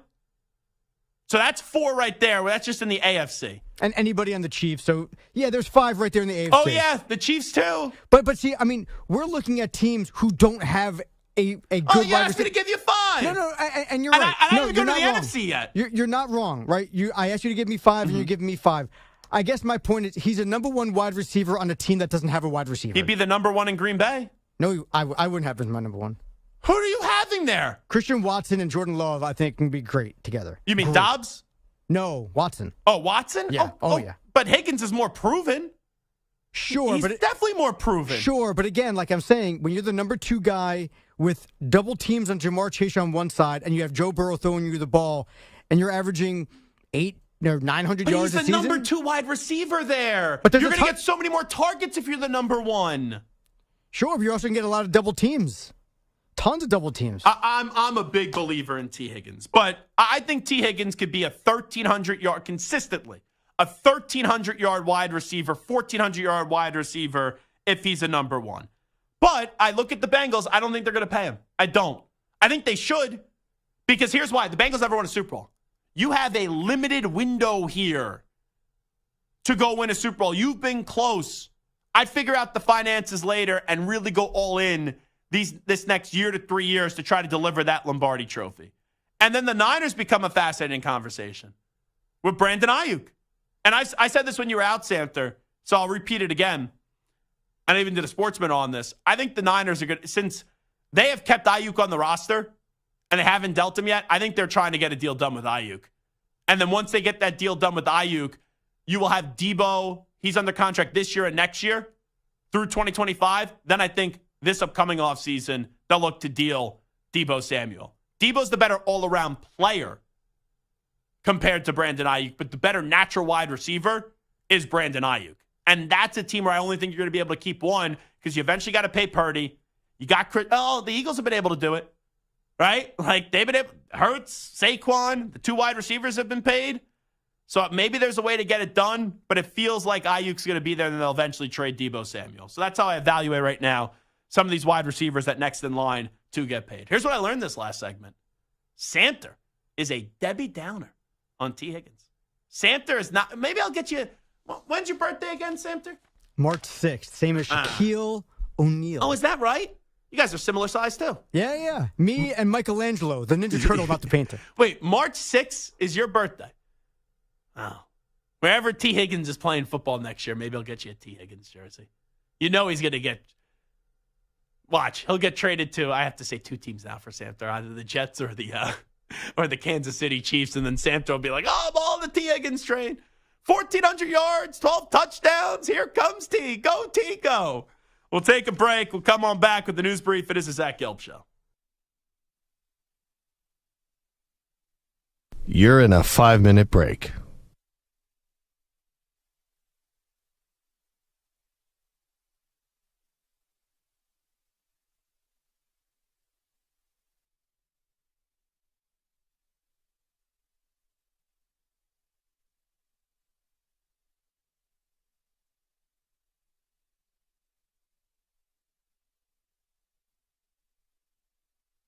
Four minutes, 30 seconds remaining.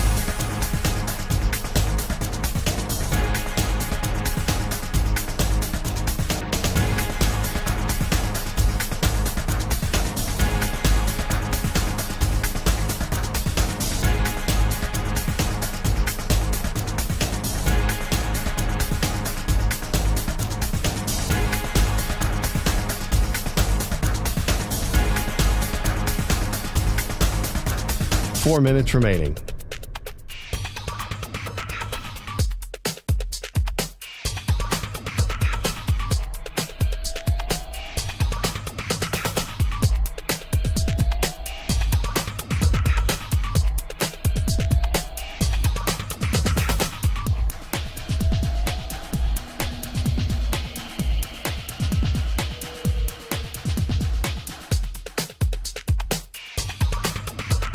Three minutes, 30 seconds remaining.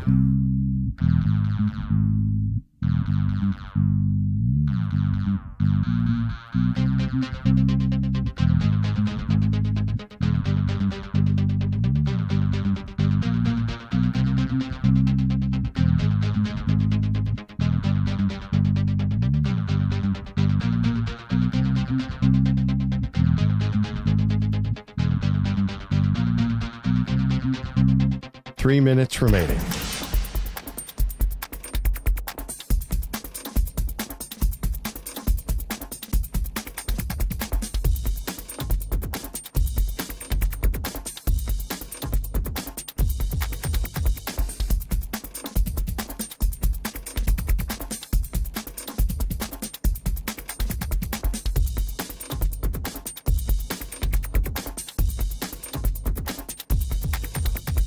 Two minutes, 30 seconds remaining.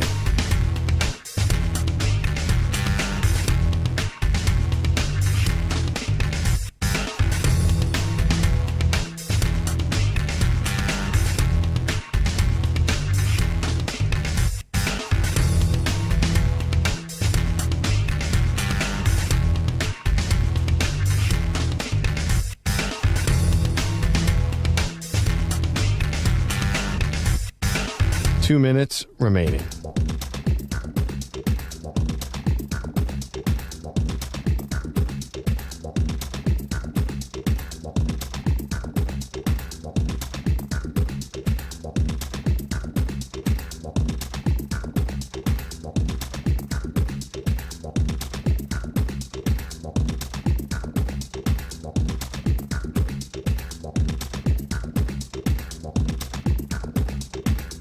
One minute, 30 seconds remaining.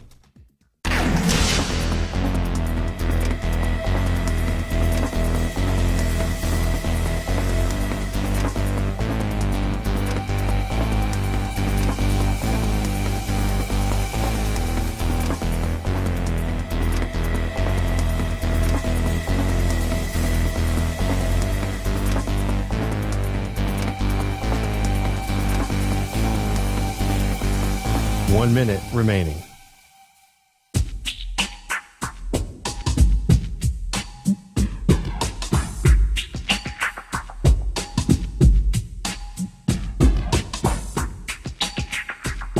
.45 seconds remaining.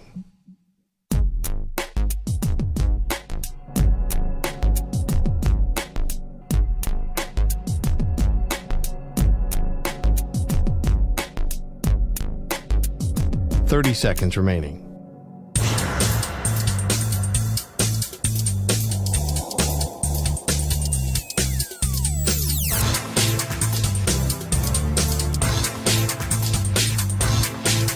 .15 seconds.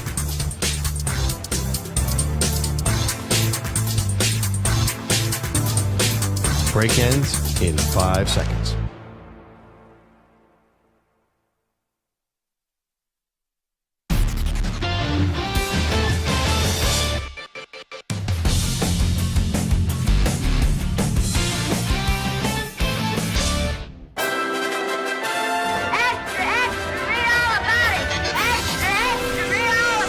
Time for your daily news brief. We get you caught up on the rumors, reports, and reconnaissance from the day in sports. Alrighty, this portion of the show, the news brief, is brought to you by Wesley Financial. Stuck in a timeshare and want out? Contact Wesley Financial Group right now and get a free timeshare exit information kit at wesleyfinancialgroup.com. Let's start off with Doug Peterson, the head football coach of the Jacksonville Jaguars, on the growth of Trevor Lawrence. Number one, I think the way he leads this football team. You know, he's becoming the vocal leader in the locker room, on the field, in meetings. He's engaging.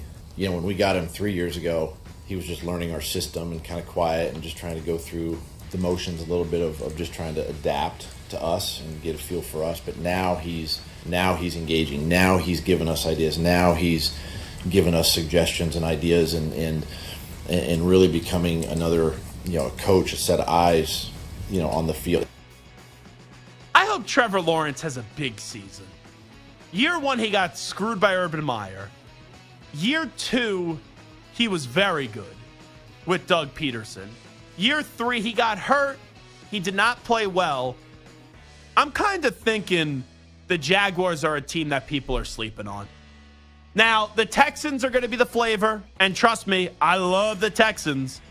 I think they are, as I said yesterday, the fourth best team in the AFC.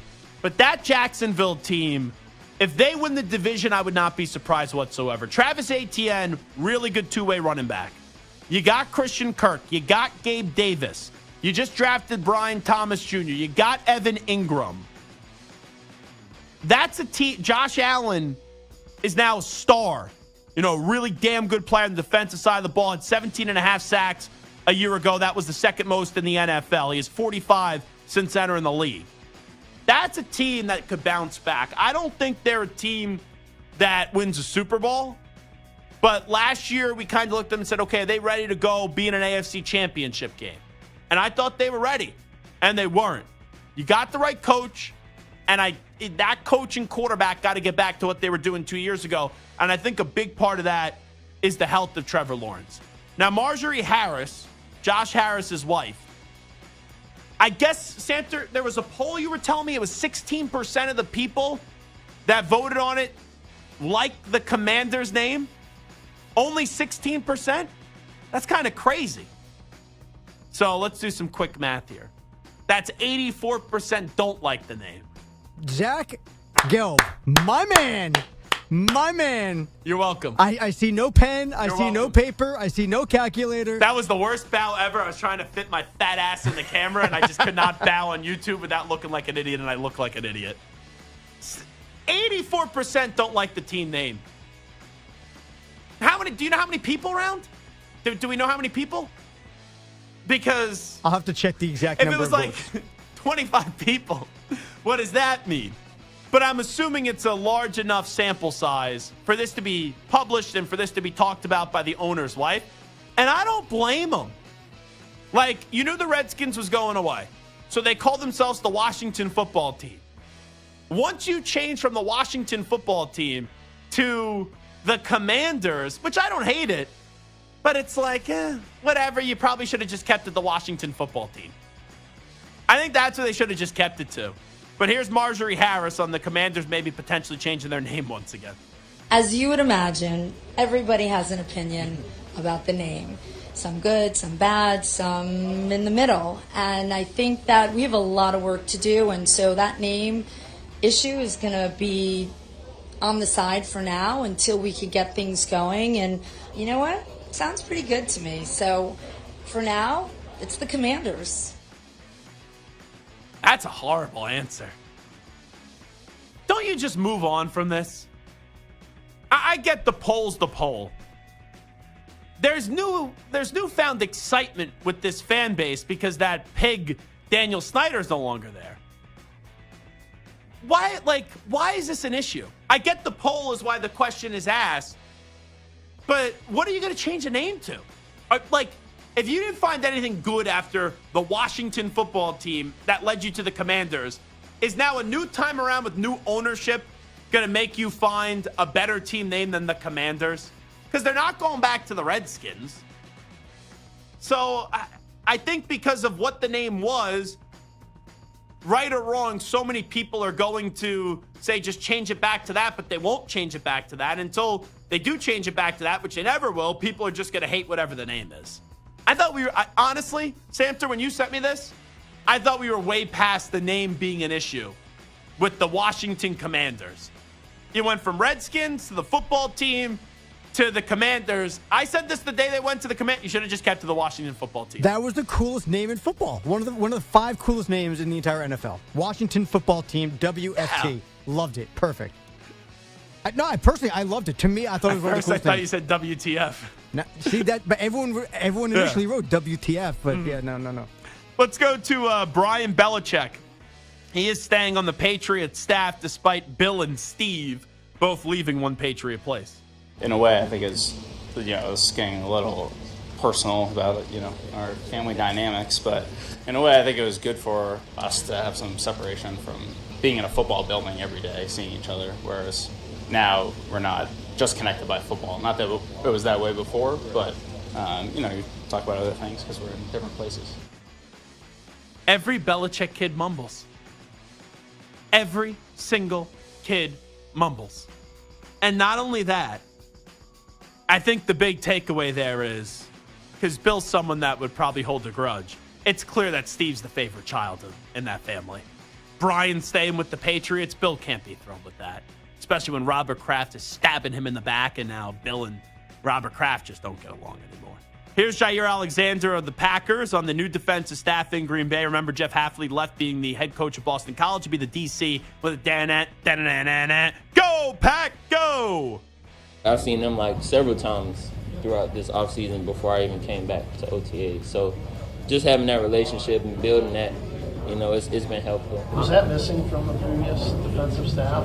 I mean, I wouldn't say it was missing, but, there were it wasn't as easy as it is, with this new staff, and they've been great. Well, you don't have the excuse anymore of the old defensive coordinator. Or Packers fans would shred him over and over and over again and call for him to be fired. Now you got Jeff Hafley in there. We'll see what happens. Jair Alexander's a very good corner. Sometimes he puts his foot, though, in his own mouth, and that's a problem.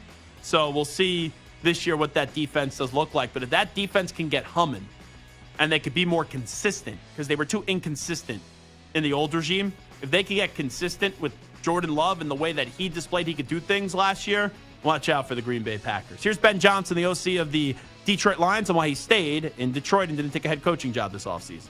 The story of my career has been living in that Arctic for a lot of it. That was the second time I've been to the playoffs. The first time I'd experienced winning games in the playoffs.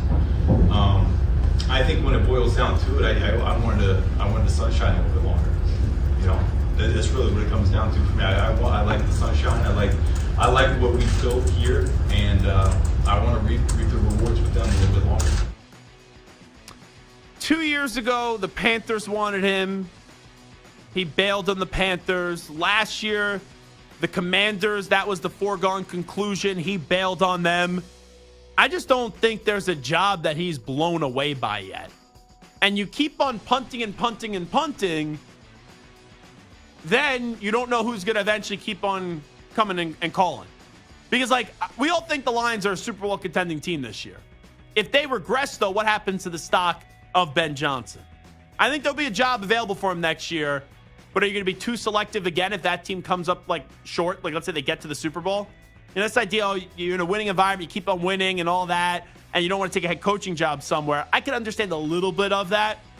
But if you had the right head coaching job, are you really going to stay in Detroit because you want to go win a Super Bowl in Detroit as the OC? Come on. Here's Joe Mazzulla, the head coach of the Boston Celtics. He was on Zolak and Bertrand on 98.5, the Sports Hub in Boston, on the status of Kristaps Porzingis. Will we see him in Game 1 of the NBA Finals? I'm not sure. I don't know yet. I do know he ramped it up on the court a little bit. I do know, I said, he's working really, really hard on a couple shoot-arounds where he hasn't done anything with the team, but he's been in a one-on-one set, kind of ramping it up, the intensity level of it. So I know he's getting better and better. That's 1, 2, 3, 4, 5, 6. We are 7 days away from the start of the NBA Finals. Oh, a week away. Coming up on Thursday's Game 1. I got to think Porzingis is playing. I know it's a soleus injury, but I got to think he's going to be playing 7 days away from the start of the NBA Finals. And if not Game 1, then definitely Game 2. Here is John Calipari, the new head coach at Arkansas. That's bizarre. I almost did a double take. I'm like, oh, yeah, the Must Bus has departed to USC. Mark Pope, our guy Mark Pope, the head coach at Kentucky. And then, John Calipari at Arkansas. Here's changing his approach to building the roster. Is that going to happen? I think of last year's team and what we were able to do and playing so many young guys. But the lesson was you can't do this now with 7 freshmen. You just can't. You're going to hit a team that's 25 years old on average, and that team's physically going to get you. Now we have a couple transfers that are older, some kids that transferred from Kentucky that went through it and are a year older, and some freshmen. Funny how that changes when you go from one school to the next. Here is Coach Cal and his thoughts on Mark Pope getting hired at Kentucky. I thought it was a terrific hire. Mark and I have spent time. He's a good man. He's a former player, proud of what Kentucky was doing. And, didn't know he would be the coach at that point, but I think it's a terrific hire. Former player. There are things they've got to do that they know they got to do now. There are no options, and they're doing it, from what I understand. I always find it so bizarre. When we were at the Final Four, we had Mark Pope on the show, and we were asking him about John Calipari. And he's talking about Coach Cal, you're definitely going to win another championship and raise a banner in Rupp Arena. And little did we know very shortly after that conversation that Coach Cal was going to leave, go to Arkansas, and then Mark Pope was going to replace him at Kentucky. And how quickly that did go down. Jorge Lopez of the Mets got ejected yesterday. He was arguing over a check swing call, I guess, that was definitely a ball with the third base umpire. And then he was walking off the field, and he threw his glove into the stands, and then after the game, he was talking to reporters, and this was Jorge Lopez. I don't regret it. I think I've been looking the worst teammate probably in the whole MLB. So, whatever happened. So, whatever they want to do it. I'll be tomorrow here if they want me, whatever they want to do. So, I'm going to keep doing this thing, So, I'm healthy on whatever to do. I'm ready to come back tomorrow, and if they want me to be here, so I'll be here. So there's been a lot on this, because when I first heard it, I go, what's the big deal? He said he was one of the worst teammates on the team. Like, I was like, okay. And then he was asked to clarify it by Steve Gelbs, and he was like, no, we're the worst bleeping team in the league. And then there's a lot of stories that have been out there. One was the Mets talked to him and told him he's getting DFA'd. Then he spoke to media. Then there was pushback on that story. And Boomer Esiason revealed today that Lopez's son is waiting a transplant. So maybe there was more like going on there. And he was just frustrated and he was dealing with personal things, which is understandable. He ended up getting designated for assignment. So I don't know what Lopez meant. He was given an opportunity to clarify. When I first heard it, I thought he was saying that he was the worst bleeping teammate. Like, yeah, that's on me. That's a bad job, Sam. And he has since put out a statement on social media saying, I was saying I was a bad teammate. The media is making a bad situation worse. That's not what I said. Yeah, so I heard the clarification when Steve Gelbs asked him, did you say you're on the worst bleeping team in the league? And he was like, yeah. So do they need a translator with them? Maybe. And maybe he was trying to speak English, and I don't know the whole background there, and maybe he misunderstood. But I think everything that happens afterwards, after what's said was said, when you hear the actual clarification and the question asked directly from Steve Gelbs, it's like, okay, now everyone's trying to put the toothpaste back into the tube. And that's very difficult to do. Which I don't have a problem with. Like, put it this way. He can't be the one to say the Mets are the worst bleeping team in the league, but he's not wrong. The Mets are playing like they're the worst bleeping team in the league. I would like to hear that fire maybe from some of their better players who keep on pretending like every little thing's going to be all right. This Mets team sucks. They stink. And they're a waste of time. And you have dopes around here that were getting all excited for the season that I told them the Mets are going to suck. I don't want to say the Mets are going to suck, but this team is going to be brutal entering this season. And outside of one little whoop-de-damn-do series against the Braves, this team has been dreadful. Can't even get you to summer. At least some good baseball. Finally, here's Rory McIlroy, his regret about involvement in the whole live drama. In hindsight, I wish I hadn't have gotten involved, or not hadn't gotten involved, hadn't have gotten as deeply involved in it. And I've articulated that. You know, I've said that I hold no grudges, I hold no resentment over the guys that chose to go and play on live. But yeah, I mean, if in hindsight's always 20/20, but in hindsight, I wish I hadn't have gotten as deeply involved as I have. Yeah, because you didn't know that there was going to be this financial merger that's still very vague, and we still don't know how the heck it's playing out and if it's ever going to play out the way that we thought it was going to be, and everyone else is getting the bag, and you could have got the bag. I respect Rory for what he did, but the whole thing ended up being a farce. And then I did read today that there was all these reports the last few weeks that Amanda Balionis and Rory McIlroy maybe were getting it on, and then there was a report today refuting that information. So who knows what to believe, what you read these days. Were they having nookie time or were they not? Or was she maybe dating Mark Davis and having a baby with him? Who knows? I mean, we can't tell anything these days. Dove Kleiman? Oh, maybe you're not Dove Kleiman? You'll never know. $75,000 is nothing to me. Yes. That's very creepy. All right, here's Zach with the latest Infinity Sports Network update.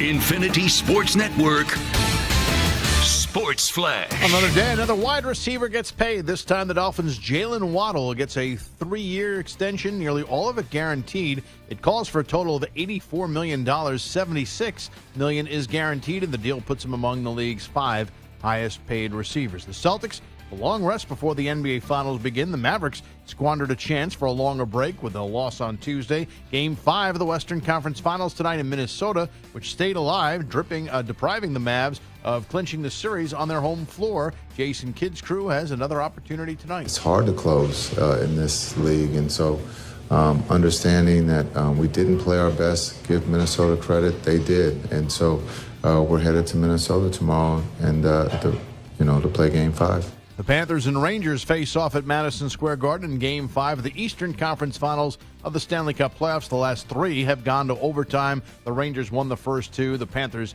won on Tuesday to even the series. Baseball today, the Rays on Richie Palacios RBI in the 12th beat the A's 6-5. The Twins topped the Royals 7-6. And the Brewers on a Gary Sanchez home run in the 8th defeat the Cubs 6-4. Right now, no score, Astros and Mariners in the 3rd. I'm Rich Jacob. The Infinity Sports Network is on your smart speaker. All you have to say is, play Infinity Sports Network.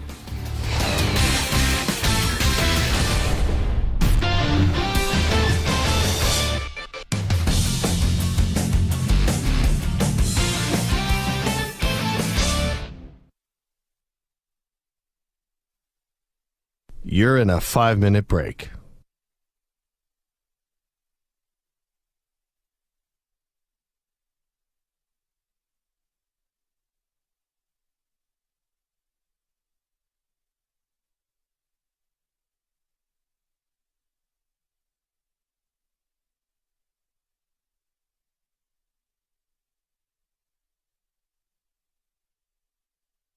Four minutes, 30 seconds remaining.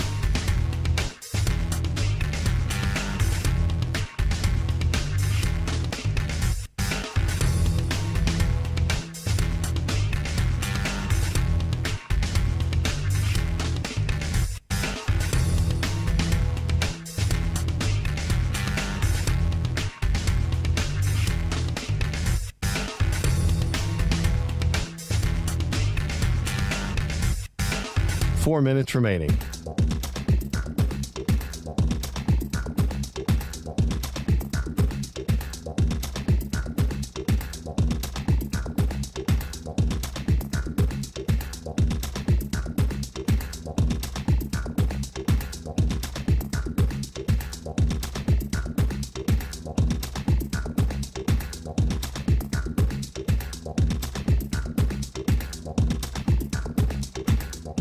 Three minutes, 30 seconds remaining.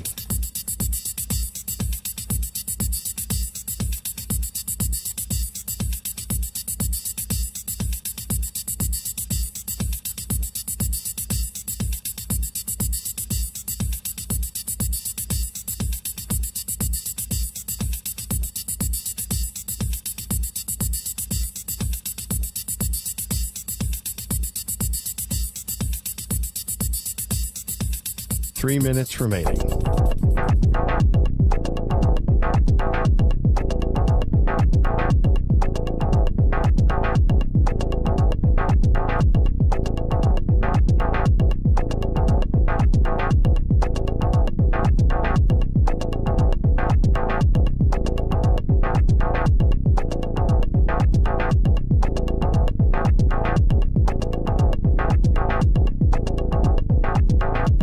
Two minutes, 30 seconds remaining.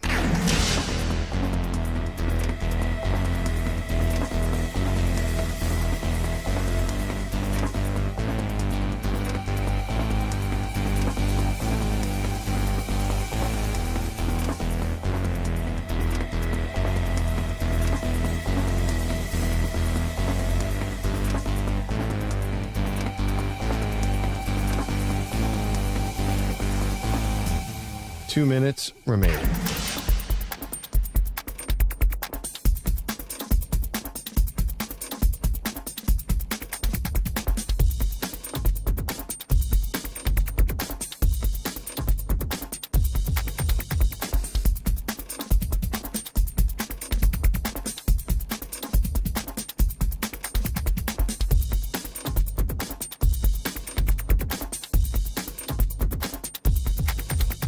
One minute, 30 seconds remaining.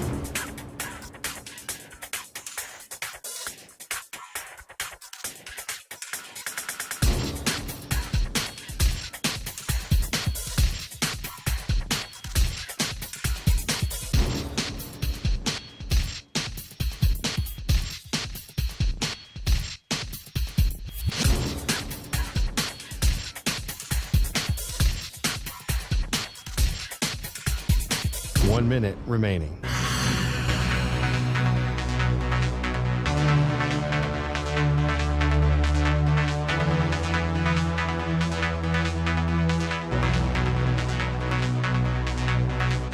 .45 seconds remaining.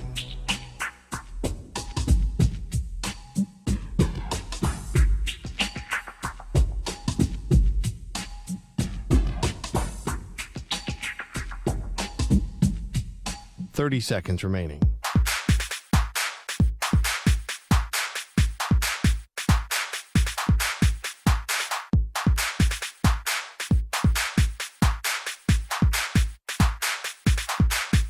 Fifteen seconds.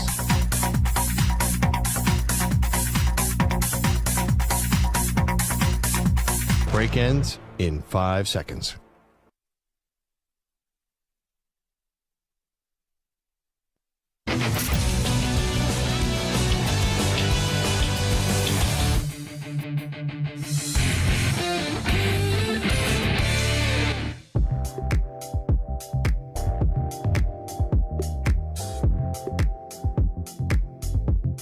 You're listening to the Infinity Sports Network. I am going to use this in my PSA later, so I'm not going to tell the full story now, but I'll tease it a little bit. Samter and Stu, you guys know I do that weekly spot on Odyssey's 560 WQAM with Mark Hochman and Shannon Crowder.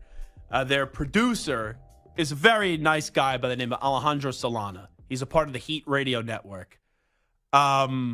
He doesn't know a thing about hockey. He doesn't give a crap about hockey. But he has now gone out of his way twice to excessively contact me when the Panthers have taken 2 games from the Rangers. So after game 1, blowing up my phone. After game 4, sending me a bunch of messages as well. Nothing, though, after game 2 and 3. So they brought me on their show in my weekly spot with them once again, and I just lost it. I lost it on this guy. I called technically a colleague because he's in the Odyssey family. I called him a punk ass.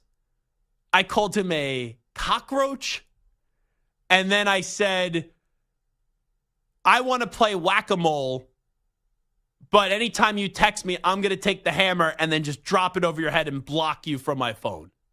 I lost it on this guy for about 90 seconds. He got under my skin. And you could get under my skin, Samter. I mean this in a positive way when we're talking sports. Not like as like human beings or anything. But just with sports. Like Samter will say something and it will make me just pop off. See, I'm friends with Solana. I've tried to help out Alejandro Solana professionally. But this one really annoyed me. Because it's like, it's one thing if you care about hockey. But when you don't care about hockey, and you're calling the Vezina Trophy the Vezina? Yeah? That sounds dirty. It does, and that's why I had to emphasize the Z.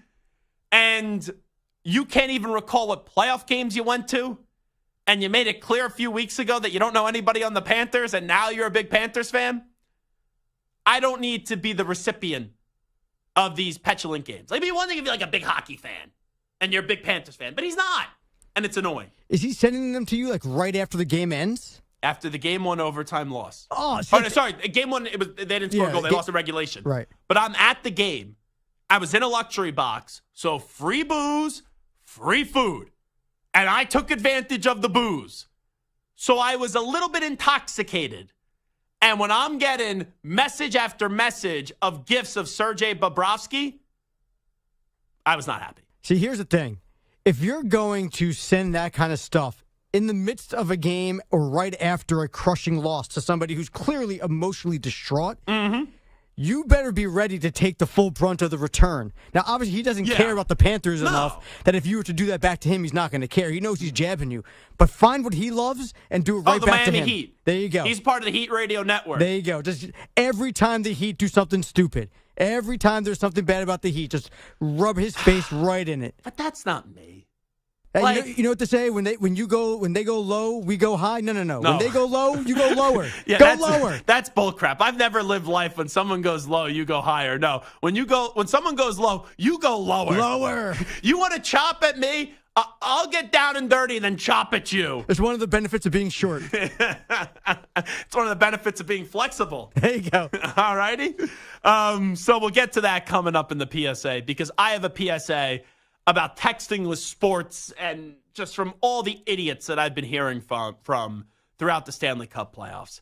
I am going to the game tonight. I'm going to the game tonight with Marash. That's going to be fun.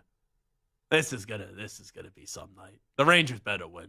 If you think I'm emotional, the Rangers lose tonight, I think I'm going to have to emotionally support Sean Marash. The only thing is, though, did you see? I'm actually a little bit concerned tonight. If the Rangers win, did you see this video from a year ago? And then it happened again this year. I guess Marash has this thing when the Rangers win, his brother-in-law watches the game with him, so he kisses his brother-in-law on the lips. His brother-in-law. Like, if Marash thinks he's puckering up and kissing me tonight, there'll be an HR complaint filed tomorrow because I'll punch him in the face. It's like Bugs Bunny. He's always kissing Elmer Fudd or... Yeah, I'm concerned about this. Like, I want the Rangers win, but if it means Marash is puckering up and trying to go smoochy with me, boom. I'll take the HR complaint on that one. So would you take a Rangers win if it meant you had to kiss Marash? I almost just cursed. Here's the question. Can it be on the cheek? No. We're talking to Marash smooch right on the on those juicy lips of yours. Oh, jeez. How much do you love the Rangers? I don't think I could stomach, though, a loss. Yeah, I guess so. I guess so. I would need a bar of soap. I would need mouthwash. I don't know why I'm going to say vinegar. Vinegar. I would need somebody videotaping it and seeing your reaction. Can we get like a Marash family member instead? Like his dad? No, like his mother. I'm looking for a female, someone. Oh, jeez, Louise. He's got some dogs. I mean, you get like a puppy kiss. Yeah, I'll take a kiss from the puppy, sure. By the way, tonight, Timberwolves trying to extend their season. They're back home. I think the third time's a charm for Minnesota. I think Minnesota's going to win on their home court tonight. They lost the first two of this series on their home court. I think this goes back to Dallas for a game 6 on Saturday where the Mavericks will close them out. Oy. Now I just feel violated. I really do. It's a no-win situation. It's a no-win. That is, you've played the game like Would You Rather, right? Where you just get asked the two most like disgusting questions in the world. And it's like, would you rather have this happen or would you rather have that happen? That's like the worst would you rather. Would you rather the Rangers lose or would you rather have Marash kiss you on the lips? Oy. All righty. You know what? Perfect time to take a break. When we come on back, are the Dolphins Super Bowl contenders? Should Tua Tagovailoa get a new deal? And Jaylen Waddle just got paid. Is Tyreek Hill going to be looking for a new deal? We'll discuss that next.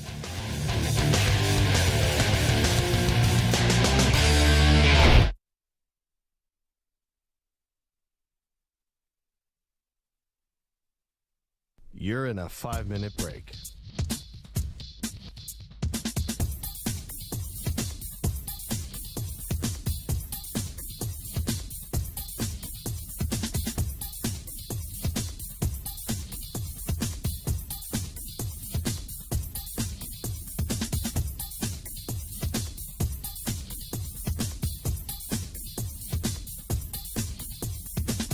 Four minutes, 30 seconds remaining.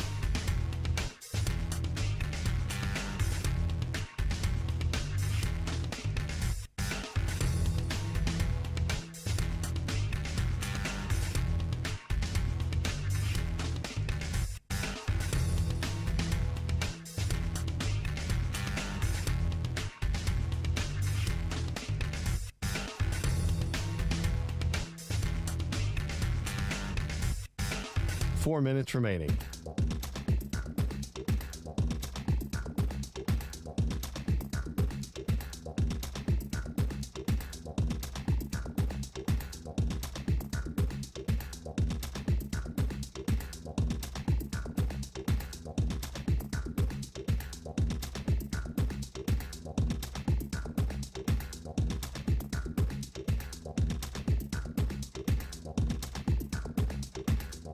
Three minutes, 30 seconds remaining.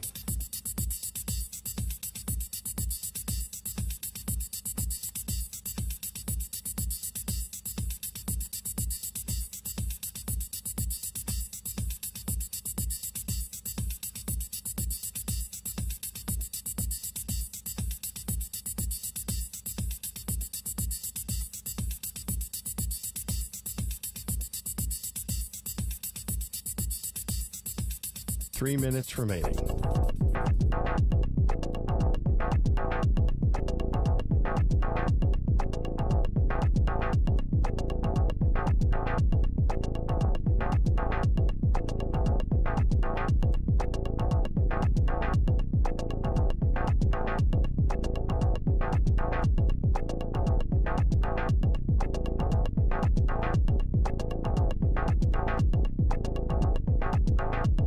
Two minutes, 30 seconds remaining.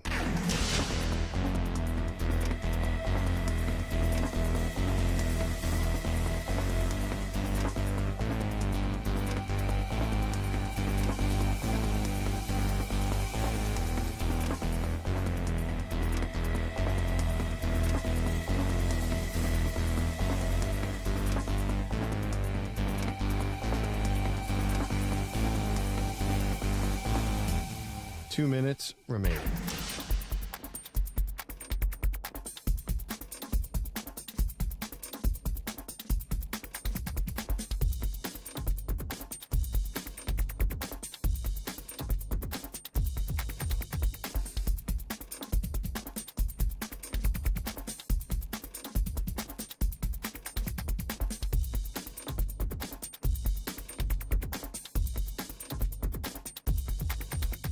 One minute, 30 seconds remaining.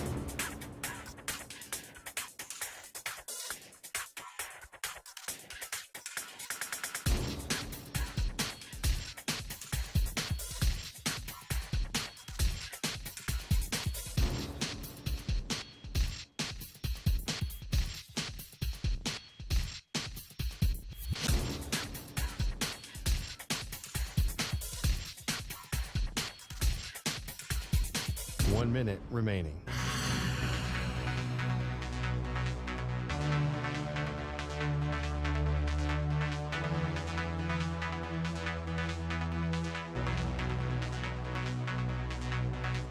Forty-five seconds remaining.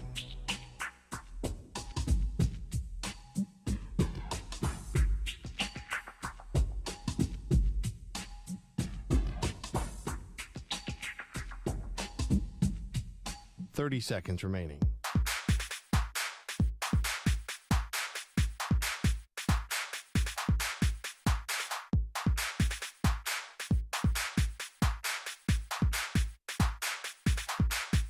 Fifteen seconds.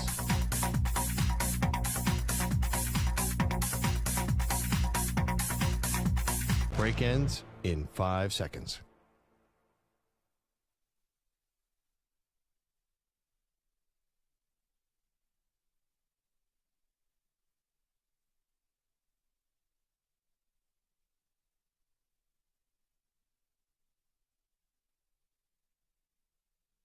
To infinity and beyond. He's live. He's nationwide. This is the Zach Gelb Show.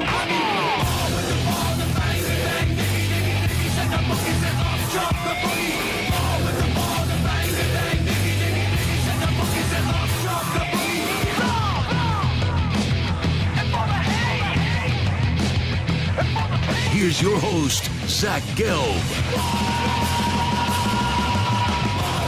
All righty, we are rocking and rolling here. Hour number 3 of our radio program. That's right, it is the Zach Gelb Show on the Infinity Sports Network. We have breaking news. We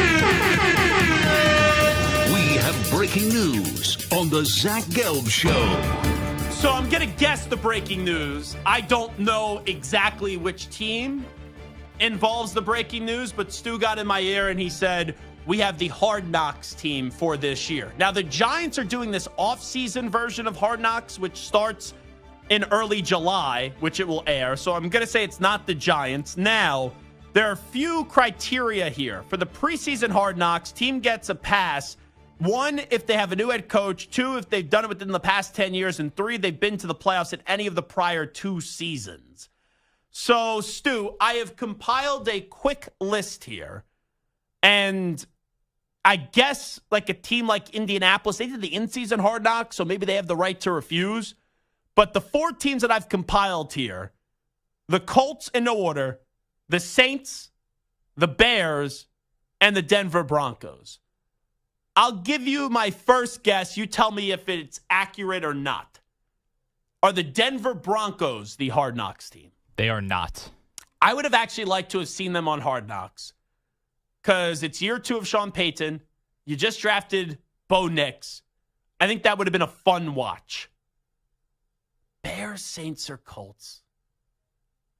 I want it to be the Bears because you got Caleb Williams, and he will play it up for the cameras. They've had a positive offseason, so it's not like drama, doom, and gloom. Is it the Bears? It is the Bears. Wow. That's a good job by the league. You put Caleb Williams in front of the cameras, right? Mr. Hollywood. You're going to have that Johnson clip, even though that got clarified. And he kind of then said, oh, I was misquoted, blah, blah, blah, which he actually said what you said.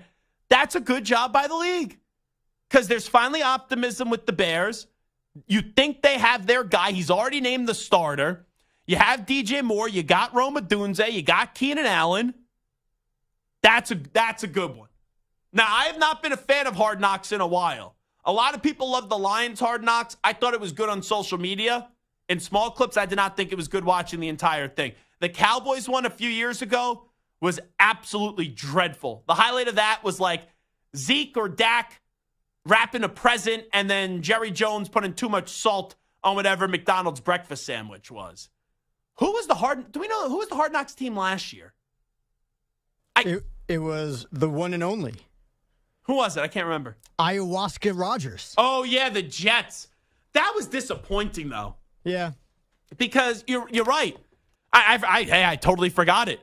I thought there was gonna be more fireworks. It was compelling to see Dalvin Cook go on like a free agency tour, but there wasn't anything wild from that. You had that Oz or Oz, whatever he goes by, the Mentalist, with McCole Hardman predicting the Super Bowl score, and McCole Hardman ended up having the game-winning touchdown catch in the Super Bowl, except it was for the Chiefs and not the Jets. So the Bears on Hard Knocks. We in or we out? You like that? I think it's going to be a fascinating watch for us, but I'm going to tell you this, man. Caleb Williams, there's very few questions about his skills as a quarterback on the field. All the questions this offseason have been about his mentality, is he too fragile? Is he soft? All of these. Having cameras in his face in his first training camp is going to do nothing to help him get over that stuff. The stigma, sure. But I think people are now more cognizant of this. The teams control everything that gets out.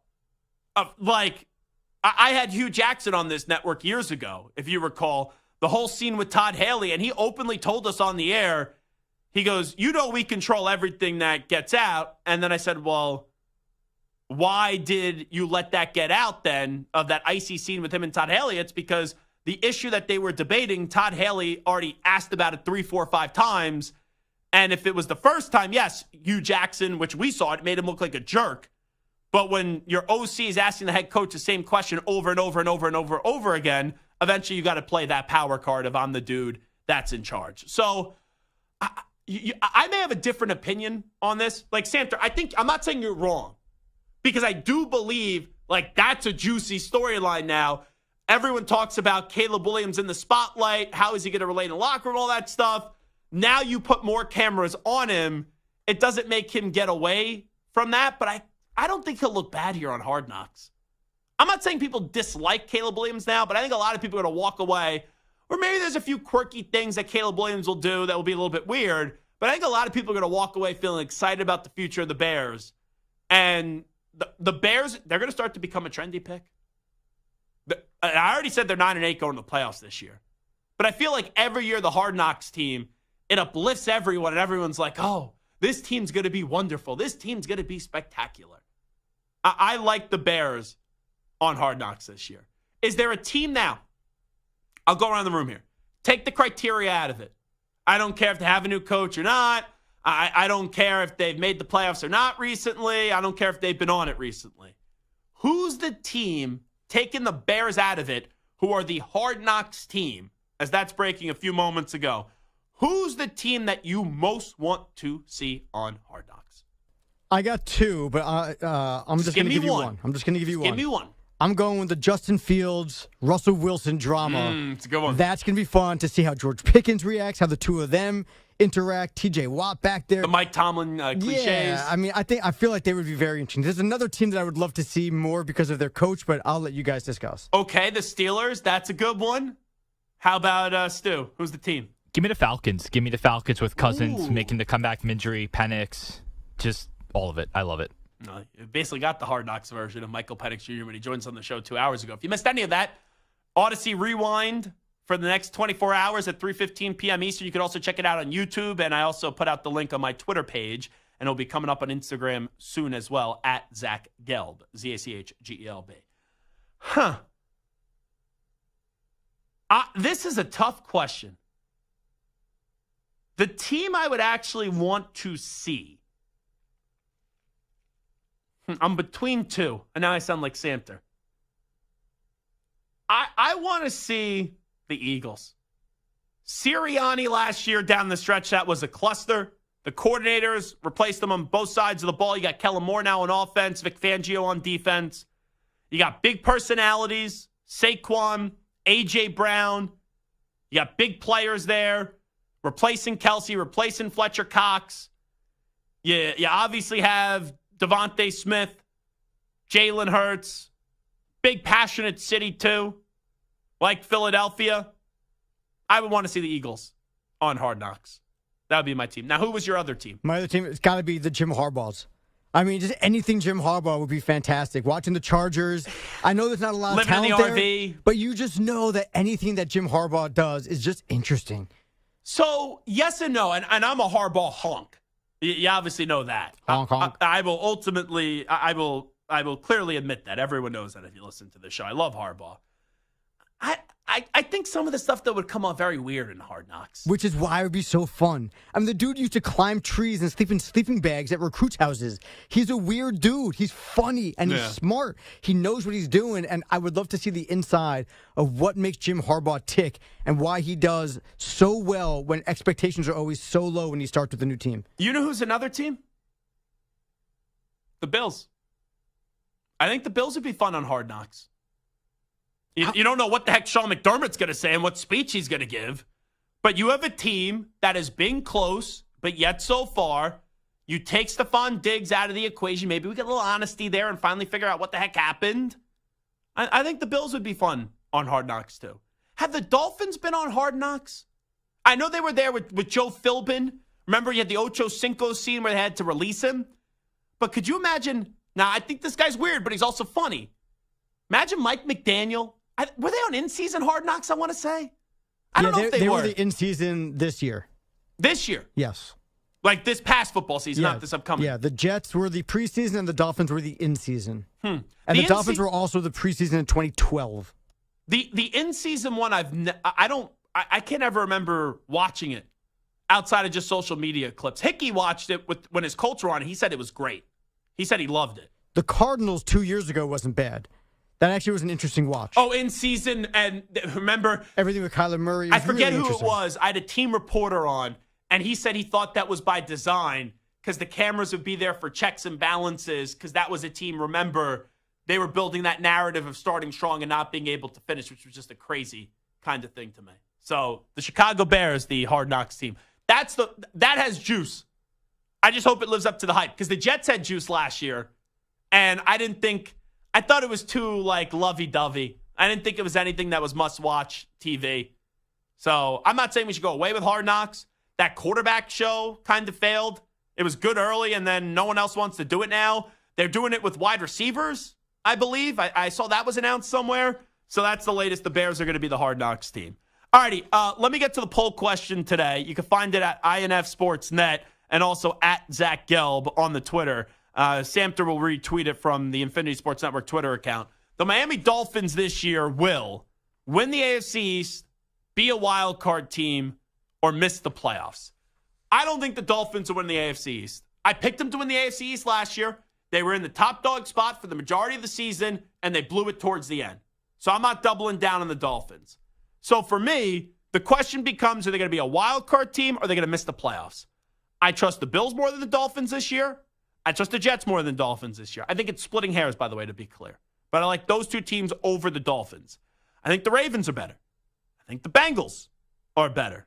I think the Texans are better. And I think Kansas City is better. So that's 6 right there. So vying for that 7th spot, Jacksonville, Cleveland, Pittsburgh, and then the Miami Dolphins. You know, you want to consider the Chargers too, be my guess. I'm going to say the Dolphins make the playoffs. I think you're going to get 3 teams from the AFC East in the playoffs. 1 is the division winner, 2 as wild card teams, and then the AFC North will send 2 as well. 1 is division winner, 1 is a wild card team because you have 7. Now, it's going to be close because it could very easily switch where the AFC North sends 3 playoff teams, and then you're only getting 2 in from the AFC East. And if the Chargers then go strong and you get 2 from the AFC West or the AFC South, you get 2 in, it's going to be tough. But I'll give the benefit of the doubt to Miami because this is what Miami is. Miami's a good team. They're not great, though. And I don't trust that quarterback in Tua Tagovailoa to have them take the next step, but I still trust him to be good enough to get them to where they've been. And that's been in the playoffs the last 2 years. Their defense, I love Phillips, but we'll see when he comes back. You got Chubb. You'll see when he comes back.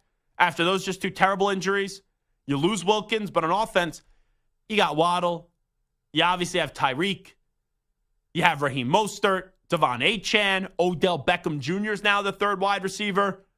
I think they're a 10-7 team. Right around there. They're the 7th seed. They could easily miss. They could easily make. I'll go with them being a wild card team right now. How about you, Samter? I voted for them to win the AFC East. Really? And whoa. Wait a second. Yeah. Stu, do me a favor, because I know Samter's been gone for a while, so maybe he misremembers like Roger Clemens. Maybe he misremembers some of his takes. Wasn't there a certain guy that when I look at the other side of the glass, he sits right there out of the left corner of my eye, that was on me for a month about how great the Jets are and the Jets having this, like maybe the 2nd most talented roster in the AFC or something like that. That was some guy named Michael Samter, right? I believe so, yes. Okay, now just because you have the most talent doesn't mean it always means you're going to have the most wins. But I'm curious here. I'm not saying it's a crazy take because, as I said, you're splitting hairs from the AFC East winner. Bills can win it, Dolphins win it, Jets can win it, Patriots can't. What a different world we're in than what it was for 20 years. But what makes you now say the Dolphins are the team that's going to have more wins than the team that used to root for now you no longer root for in the Jets, and also the Bills who have won the division for a bunch of years in a row? Firstly, having a highly talented roster doesn't make you a great team, right? The Eagles' dream team of the early 2000s had a great roster, but they didn't win. I think the Jets have a great roster with the potential to be great, but I'm not ready to buy into them yet because we haven't seen anything from them yet. Okay. So, yes, they have a great roster, but I'm not buying into them yet. Okay. Now, would I be surprised if they won the division, if Rodgers stays healthy, despite him hobbling yesterday? And I don't know if you saw him taking off his sock and looking at his right foot. They say it's blisters, but, man, that was freaky for a second. So if they stay healthy with all that talent, they could absolutely make a run for a Super Bowl. I'm not buying it yet. I'm so out on the Bills. The Bills are a team that are on the decline. They just lost their 2 top wide receivers. They just lost their 2 top wide receivers. I love Josh Allen. I agree. Josh Allen's a top 3 quarterback in the NFL, top 4, right there among the best. But he has no one to throw to. James Cook was good, but he was very good last year. But at the end of the day, he's good partly because teams are so worried about them throwing the ball and Josh Allen running the ball. Now that threat of them throwing the ball, who's he going to throw to? Keon Coleman? The defense, he's a rookie 2nd-round pick. Yeah, should have been a 1st-round pick. Very good player. He could be very good, but how many... What about Dalton Kincaid? I loved him coming out of Utah. Sure. Came on strong at the end of last year. Sure. But again, 2nd-year guy. Had a promising season, but wasn't great. So let me ask you this. I'm just not convinced. The Dolphins, to me, are the best team. You're entitled to that opinion, and if you want to say the Dolphins win the AFC East, I can't really debate it. Let me just ask you this, though. Just give me yes or no. Well, actually, give me your 4 division winners first, because it's easier to do it this way, because then it doesn't pigeonhole you. So you have the Dolphins winning the AFC East. Who wins the AFC North right now? I got the Ravens. Okay. Who wins the South? Texans. And who? And you don't have to ask. You don't got to ask. So you have the Chiefs, the Texans, the Ravens, and the Dolphins as a playoff team. Those are my four. Although the North is so hard to pick, I could see the Steelers or the Bengals. Just Ravens. give me the answer. Ravens. Are the Bengals a playoff team to you? Just yes or no? Yes. Okay. I was surprised in the hesitation there. I'm down on the Bengals, too. Are the Jets a playoff team to you this year? Will they be one of your playoff teams? You only got 2 spots left. Yes. That's 6. Buffalo, are they a playoff team to you? I'm so down on the Bills. Probably, but I could see them absolutely not making the playoffs. Yes or no? Because this is going to be your 7th team then. You already gave me 4, and then you put the Bengals in, and you put the Jets in. So yes or no? Or is it the Bills? I'm going to say no. I'm putting in the Steelers as my 7th team.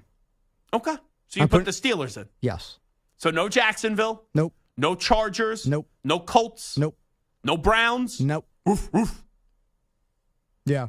Patriots? Raiders? Raiders. Okay. So Santer's 7 playoff teams in no particular order. Dolphins, Ravens. You have the Texans, you have the Chiefs, and then your wild card teams were the Bengals, the Jets, and the Steelers. Stu, who are your 7 right now? Give me your division winners real quickly. Division winners, I will go Bills, Bengals, Texans, Chiefs. Bills, Bengals, Texans, Chiefs, and who are your 3 wild cards?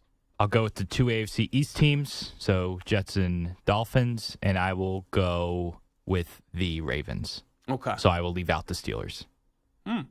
Forget everything I just said in this segment, because now I'm going to try to pencil in the 7. Chiefs win the West. Hot take. Texans win the South. I almost wanted to go to the Jaguars because everyone's going to take the Texans, but I think the Texans are that good. Bengals win the North. Bills win the East.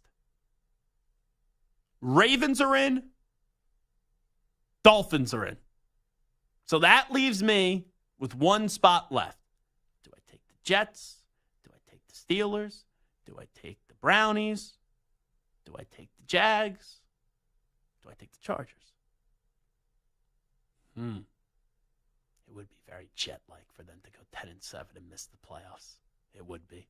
But I do think that 3 AFC East teams are going to be in. Oh, boy. This is tough. This must be killing you as a Pats fan. I mean, after like 20 years of dominance, you're looking at 3 AFC East teams, and you guys looking, number 2 overall pick again. You know what? I'm going to go Jaguars. Screw what I said about 3 AFC East teams going in. I'm going to go Jaguars. Right now, just those are the way that I feel that this is going to go on May 30th, subject to change, obviously.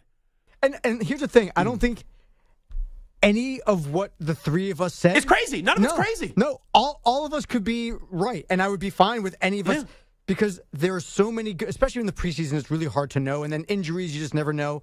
But there are a lot of really good teams in the AFC. Well, put it this way. In the AFC, the only teams that I can't see making the playoffs this year are the Patriots and the Broncos.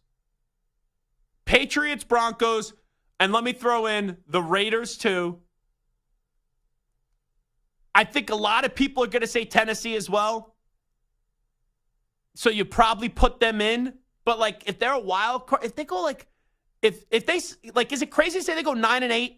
And I don't know if that's a playoff team and how crammed up it's going to be, but I'm not going to say that the Raiders, the Patriots, and the Broncos are the only 3 teams in the AFC I just cannot see making the playoffs. And it's so funny because we thought the same thing about the Texans, that the Texans were going to be terrible. They're going to be a top 5 pick in the draft again. And then when you have a rookie quarterback, you just never know. Now, I don't think any of us believe in Bo Nix, but what if he just ends up being a breakout player? He's just awesome, and no one expected it, and boom, here the Broncos are getting to the playoffs. And I also guess the Raiders, like, Stu, can you see any way the Raiders make the playoffs this year? They were 8-9 last year, and McDaniels is out. You got Pierce in, but, like, I don't like the schedule. You got Minshew, and you got I'd be Aiden shocked. O'Connell. Do not knock Gardner Minshew. That is my boy. No, I had Gardner Minshew on this network when he was at Washington State. I like Minshew.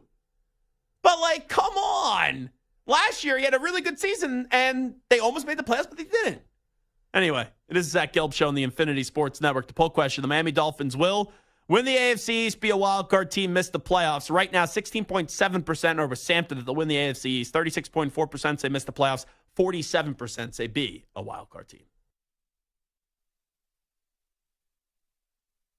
You're in a 5-minute break.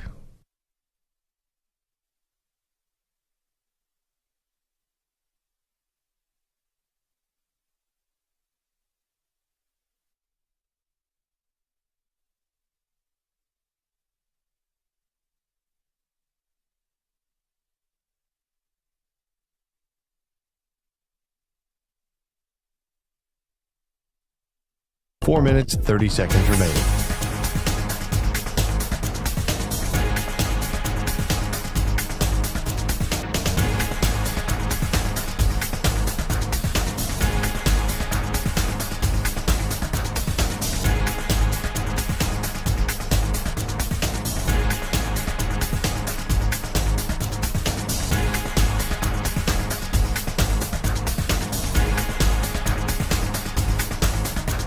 Four minutes remaining.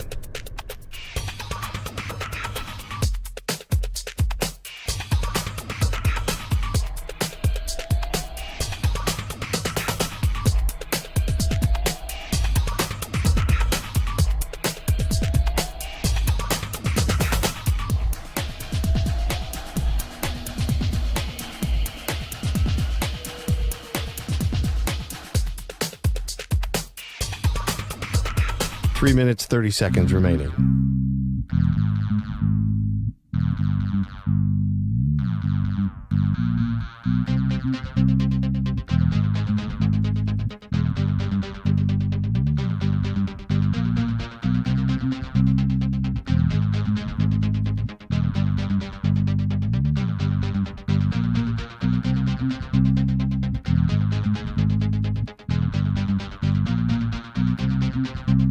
Three minutes remaining.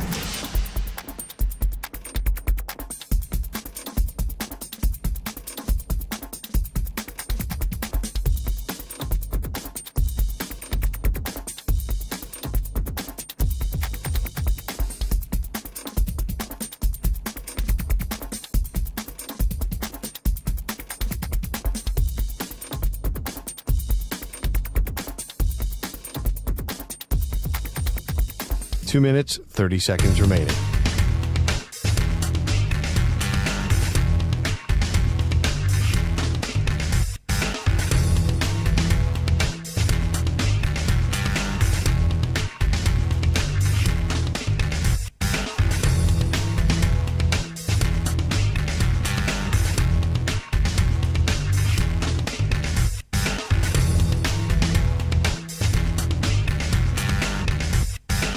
Two minutes remaining.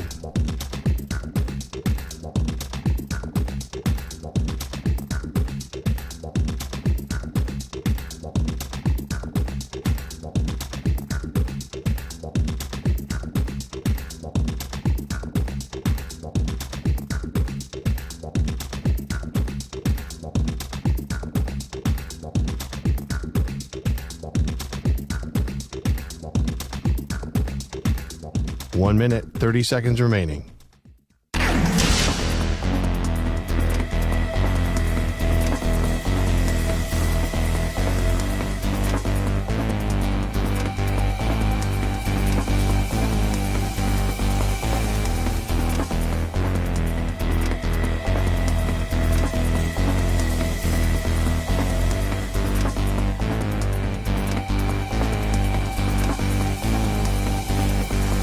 One minute remaining.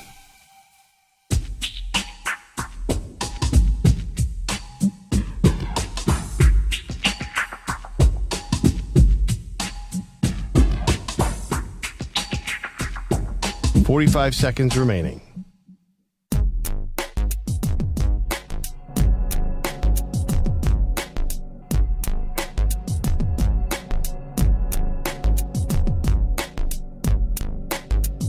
.30 seconds remaining.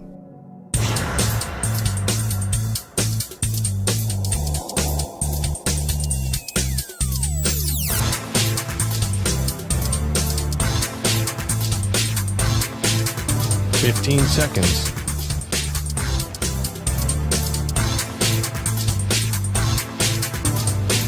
Break ends in 5 seconds.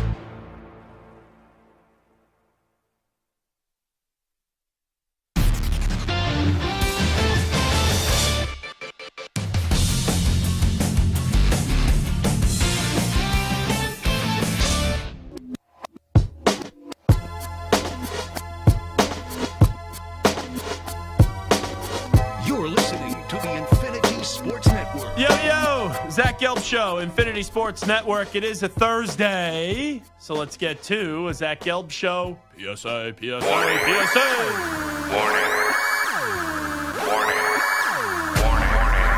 It's a Thursday. What do you have to say? It's the weekly Zach Gelb Show PSA. Who's with me? Let's go! Come on! All righty, Stu. I feel like you always go last, so I'll let you go first here. What do you got cooking, Stu? All right, so my PSA is, I guess in short, buildings need more bathrooms, especially the building that we are in. So this was my conundrum this morning. I had a situation where I definitely really had to go to the bathroom. Okay. It was not number one. Well, it's pretty obvious that it wasn't a number one. Did you have your coffee yet? I had my coffee in the morning, which is part of the issue. So you are ready to go. This is a code red. Alert, alert, alert. Stu has to go to the potty. Now, the bathrooms in our building, there are a few that we have, but each bathroom has like one or two stalls. Like, it's not like a big building that has like 6, 7, 8. Put it this way. On this floor, the bathrooms I know of. Yes, there's two that I know of. There's two, and they have a combination of 4 stalls. Yes. 2 of the stalls are very, very small. Yes. So I try one bathroom, both stalls taken. I try another bathroom, both stalls taken. I go upstairs to the 11th floor in the bathroom. That's one that I sometimes frequent, both stalls taken. So, look, it wound up working out. I had to wait a few minutes, but, I wish we were in a building that had multiple places to, relieve yourself. To poop. Yes. Is what Stu is saying. So Stu's PSA, if the bosses are listening, get more bathrooms. Yes. It's a pretty good PSA. I wish we were only on Sirius for a second because I could have a pretty good nickname for you, but I would get fined by the FCC if I said it here. And maybe I should save this for another Stu PSA. hits. Let's just say that. The PG version. Maybe I'll say this for another PSA, but not having enough bathrooms is one thing. The worst is when you really have to go, you get to the stall, and someone's peed all over the seats or something. Yes. Especially here. Or they have left a Tootsie Or like a Roll stadium or something. in the toilet. Oh, it's like, dude, I don't have time for this nastiness. I don't have time for that. What do you got, Samter? All right, so mine is something that's actually happening and has happened to me over the past couple days, and especially is happening now. When you have, whether it's... Hold on. By the way, so Samter's been out for 2.5 weeks, and he had a bleep storm come his way with the move, he had COVID, there was like a tree that fell down in front of his new house. I have never been more excited for you. Like, don't be a team on Hard Knocks that has a lot of hype and has no juice or buzz to it when it actually plays out. I even said to Stu last week, I go, when Samter comes back and we do PSA, I feel like he's just going to be mother bleeping so many people. Yes. But go ahead. Oh, I got a lot of mother bleepers out there, but I actually, the people outside of me in this moving process have been fairly decent, except for a few situations, and this is it. When you have, like, a technician or a delivery or someone coming to your house, they always give you some crazy window. Yes. Noon to 4, 8 a.m. to noon, whatever it is. They give you, like, some 4 or 5 hour window. You have a 5-hour damn window. Don't be late for the window. Oh, okay. It's not like That's you're fair. giving you a 30-minute window. Sorry, I'm running a couple minutes late. An hour window. Be there I'm in 10. running a little bit late. Or, hey, I'm supposed to be there at noon. I'm going to be there at 12:15. You have from 8 to noon, and you can't get there in 4 hours? Today, we had a couch being delivered from 3 to 7. My train gets in at 7:30. My wife's going to pick me up from the train that's station what you and your from the wife were first talking time. about. And I'm excited about it to have my baby in the car and to get picked up from the train. Here we have delivery from 3 to 7. 4-hour window. They just told us that the person delivering before us has 26 items being delivered. They're not going to get to our house until 9 o'clock tonight. How are you 2 hours late to a 4-hour 4-hour window. If you know that you're going to be on the late side, then make it from 5 to 8. Don't make it from 3 to 7 and show 2 hours late to a 4-hour window. How is that possible? So I actually thought you were in a little trouble in your relationship because I came back from going outside during one of the breaks, and I just hear your wife talking about a couch, and I'm like, did Sam's wife just tell him to sleep on the couch tonight? Well, here's the one thing. This couch, I've actually slept on this couch before. My mother-in-law has it. Very comfortable. So if it ever does come to that point, it's not a new couch. No, it's a brand new couch. We just got the same one that my mother-in-law has. Okay. So we know it's a great couch. So if it does ever come to a situation where I have to sleep on the couch, I'm excited that this is comfortable. Here is my appearance, or part of my appearance, on 560 WQAM. It's Hochman Crowder. The producer is Alejandro Solana. He's been texting me nonstop anytime the Rangers lose to the Panthers, which has been twice. The dude doesn't even like hockey, and all he has been doing has been blowing up my phone, and I lost it on him when I did my guest appearance on QAM. The only one I'm really mad at is actually just Solana. Like, when I saw those rats getting thrown on the ice last night, I thought they were throwing Solana on the ice because he resembles a rat these days. Oh, he's scared. Punk ass. What is going on here? Why? You are a punk ass. Wow. What is happening here? What happened between you and Solana during this series? Because Solana told me that you were going to be fired up about him. It was after game 1. That's what it was when they lost. And he starts firing me off like different text messages of Bobrovsky when the Heat lose every year. I don't send him messages of like Pat Riley and Eric Spoelstra and Jimmy Butler and all those losers. Like, I don't do that. So it's like one of those things where I know he doesn't actually care about hockey. This is my team. This is the team I care about. And he starts just texting me over and over and over again. And then I don't hear anything from that cockroach after game 2 or 3. And then he pops up again last night on my Twitter feed. He's a pain in the ass. I love Solana, but he's a royal pain in the ass. You know what we should be throwing instead of rats? Those trash Katz's Deli sandwiches. All Panthers fans should just be throwing those. Dude, you are a one-trick pony. You are a one-trick pony. If it wasn't for Katz's Deli, you would have no material. Come up with something new. Tell you, I stick with Solana on this. I love getting underneath someone's because skin. This show is the blind leading the blind. Gotten under yours, man. I have never been more proud of Solana than I am right now. To hear that he was peppering you with texts and gifs after game 1. And to be quite honest, I love the fact that you called him a punk ass with anger. He was just annoying. It was like whack-a-mole. He popped up, and I just wanted to smack him off my phone and block him. Whack-a-mole. So I had no agenda going into that interview, and when they just brought it up, I lost it. Like, I didn't even know I had the word punk ass in my vocabulary. So here's my PSA. Because a lot of people have been texting me during this playoff run. And Solana's claiming he's a Panthers fan. He's not. He doesn't have a dog in the fight. I have Flyers fans texting me. Devils fans texting me. Islanders fans texting me. Because those three fan bases are concerned that the Rangers are going to win the cup and then I'm going to throw it back in their face, which I'm not. Hate to break it to you guys. If the Rangers win the cup, I don't care if you're a Flyers fan. I don't care if you're an Islanders fan. I don't care if you're a Devils fan. I'm just going to be happy. It's not in my thought process to text you and be like, nah, we won the cup, you didn't. I'm going to celebrate it with fellow Rangers fans. So here is my PSA. If you don't have a dog in the fight in a playoff series, don't text me about the damn playoff series. I don't want to hear from Solana. I don't want to hear from my friends that are Devils fans, Islanders fans, Flyers. I don't want to hear from you. Stop texting me. I do not care about your hockey opinions. I don't. I want to text my dad, my uncle, and maybe Marash, and then a little bit of Ack too. Because Ack and I have had a little bit of a good correspondence during the playoffs. It's like a love-hate relationship when Ack and I text, but then sometimes Ack's not watching the game a lot, so like, fine, screw Ack. He doesn't even want to be a part of this. Sorry, Ack. I don't mean that actually. But, like, that's it. I actually prefer that. Yeah, just my dad and my uncle. And sometimes, I share a few messages with Boomer Esiason. Outside of that, I don't want to hear from you. And there'll be I'll give one exception to one Devils fan because I trust his hockey opinions. That's my dear friend Kevin Canessa. He could text me. because he's not a pain in the ass. He's not a juvenile, petulant punk ass. He's not. Nessie's a good dude. So that's my PSI. All right, that's the Zach Gelb Show PSI. We'll come on back. We will do a wide receiver duo draft, the best wide receiving duos in the NFL. That's a tongue twister. Wide receiving duos. But first up with the latest Infinity Sports Network update, it's Yak Man, Rich Ackerman.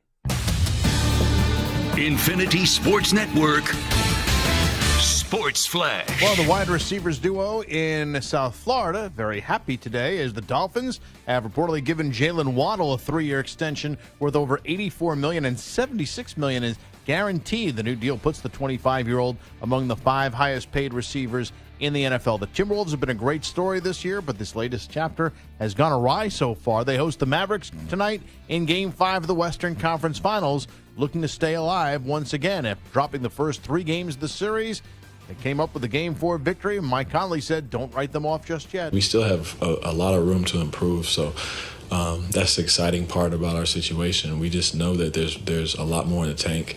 We're a team that prides ourselves on not getting tired. The Stanley Cup playoffs continue with Game 5 of the Eastern Conference Finals. The Panthers and Rangers are even at 2 after Florida won on Tuesday in overtime. Baseball today, right now, top of the 6th, the Astros with a 3-0 lead over the Mariners. Earlier was the Brewers over the Cubs 6-4 on a Gary Sanchez home run in the 8th. The Twins topped the Royals 7-6, and it was the Rays over the A's in 12, 6-5. I'm Rich Ackerman. This is the Infinity Sports Network. Follow us on Instagram. Our handle is Infinity Sports Network. That's Infinity Sports Network to follow us on Instagram.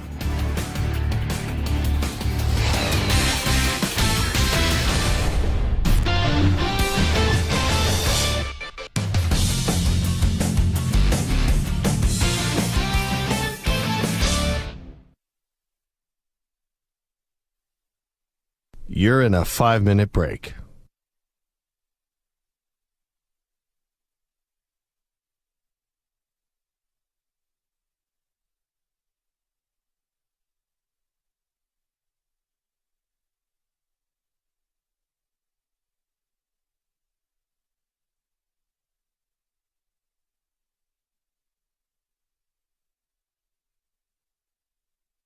Four minutes, 30 seconds remaining.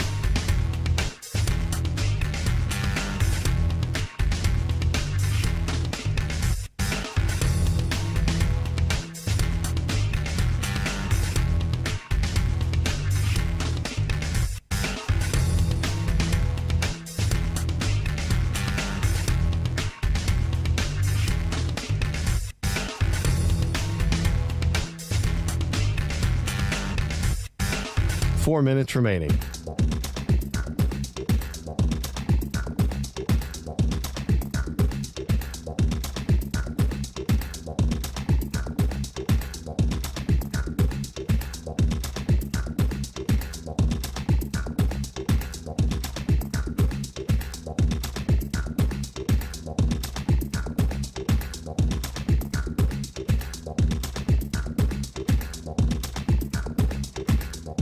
Three minutes, 30 seconds remaining.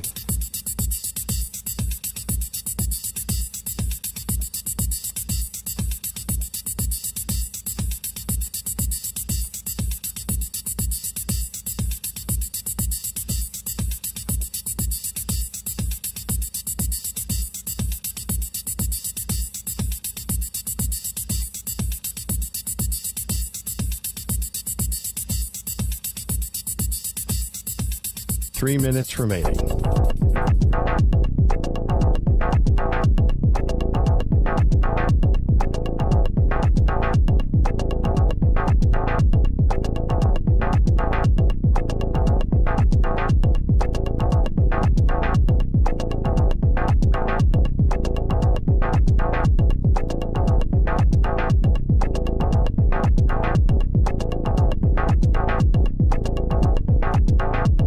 Two minutes, 30 seconds remaining.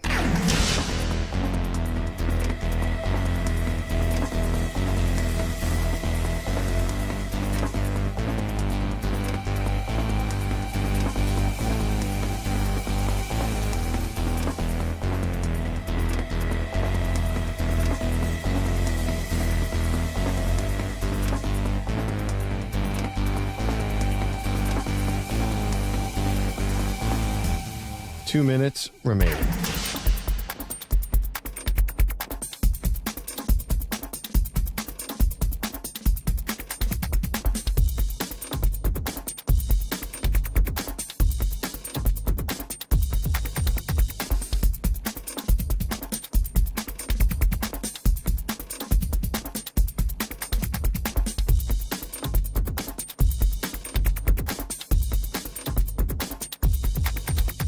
One minute, 30 seconds remaining.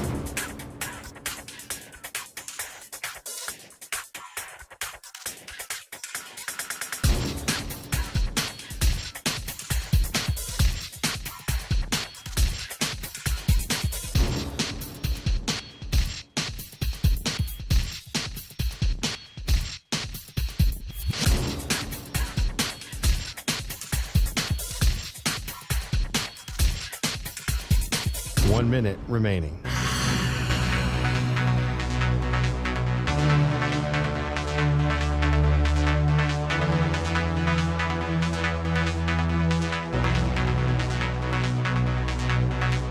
Forty-five seconds remaining.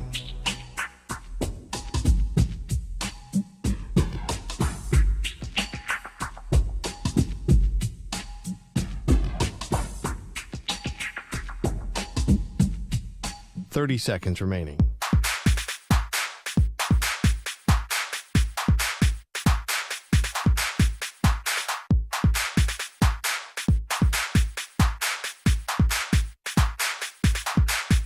Fifteen seconds.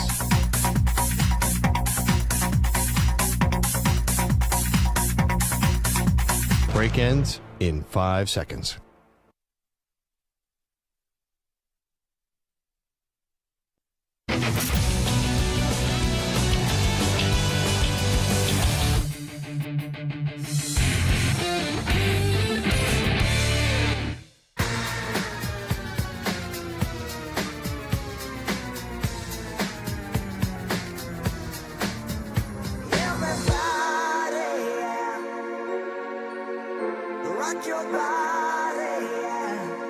Hey, this is Howie. And this is Nick. From the Backstreet Boys. And you're listening to the Zach Gelb Show. And guess what? Zach is back. All right. He's live. He's nationwide. This is the Zach Gelb Show. All righty, it is the Zach Gelb Show on the Infinity Sports Network. Jaylen Waddle paid. Tyreek Hill already paid. We have 5 duos in the NFL that each receiver makes at least $20 million a year. So, Stu, cue me up some NFL music, por favor. We will do a wide receiver duo draft right here. We will make 9 selections total, 3 apiece. Stu, I give you heads. Samter will get tails. Heads. Oh, I said I'm giving you heads. And Samter will get tails. It is tails. What pick you want? I'll go number 1. Okay. Stu, I'm thinking of a number. Is it 2 or is it 3? 3. It is 2. You have the second pick, so I'll take the third pick. All righty, Samter. You are number 1. I'm not giving you the Mike Ditka middle finger when I do this. But that was when he gave that photo. I once asked him, when he had that photo of him giving the middle finger to the fan, I go, Coach, I was at charity event. What were you doing here? He's like, I was just telling that fan he was number 1. Number 1, just like me. What do you got, Samter? Who's the best duo? I think the number 1 is pretty easy. It's Tyreek Hill, Jaylen Waddle. Clearly the number 1 duo in the NFL. I'm taking them with the first overall pick. Okay. Stu, number 2. I will go with Davante Smith and A.J. Brown of the Eagles. Okay. With my second pick. I will take... So I get 2 selections here. 2. I'm going to take... I think this will surprise some people. I'm going Cooper Kupp and Puka Nacua. And then on the snake around...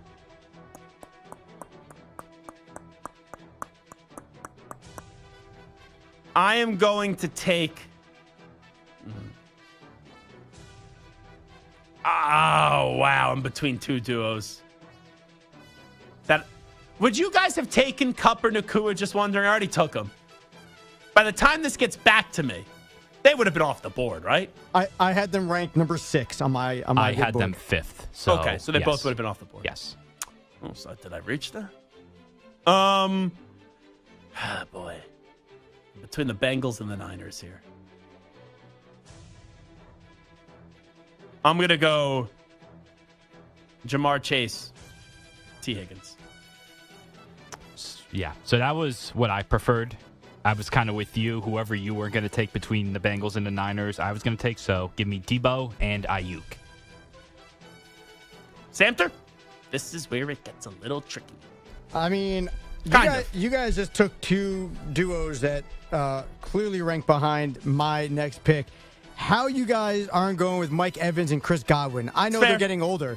These guys have had like 5,000 yards. I mean, these guys were ridiculous, and they won a Super Bowl. So Mike Evans, Chris Godwin, that is my guys. And then now for me it gets a little bit interesting. This is where it gets fun. Yeah, there are a lot of duos left, right?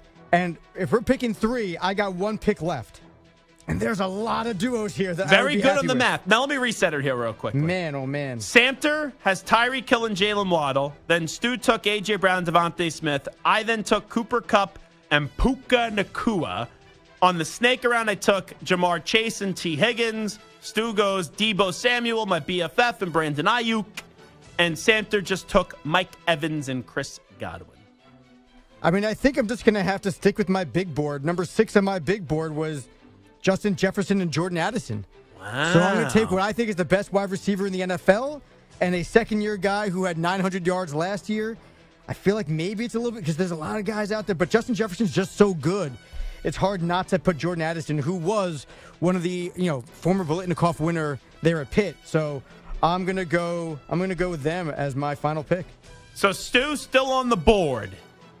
You got CeeDee Lamb and Brandon Cooks. You got DK Metcalf, maybe Tyler Lockett or Jackson Smith-Njigba, depending on who you like there. You got DJ Moore, Allen Odunze. You got Stephon Diggs and Nico Collins. You got Devontae Adams and Jacoby Myers. You got DeAndre Hopkins and Calvin Ridley. What are you going to do? I'm between 2. It's very tough. I'm between 2. I'll tell you the 2 I'm between. I'm between the Texans duo of Diggs and Collins and then the Bears of DJ Moore, and I'll put Keenan Allen in that Not list. the Cowboys? Cooks? No. And Lamb is a top 6 or 7 wide receiver, it feels like. Okay. I'm going to go with Stephon Diggs and Nico Collins. Wow. I think we could have done 4 picks each, honestly. And you want to do one more? Yeah.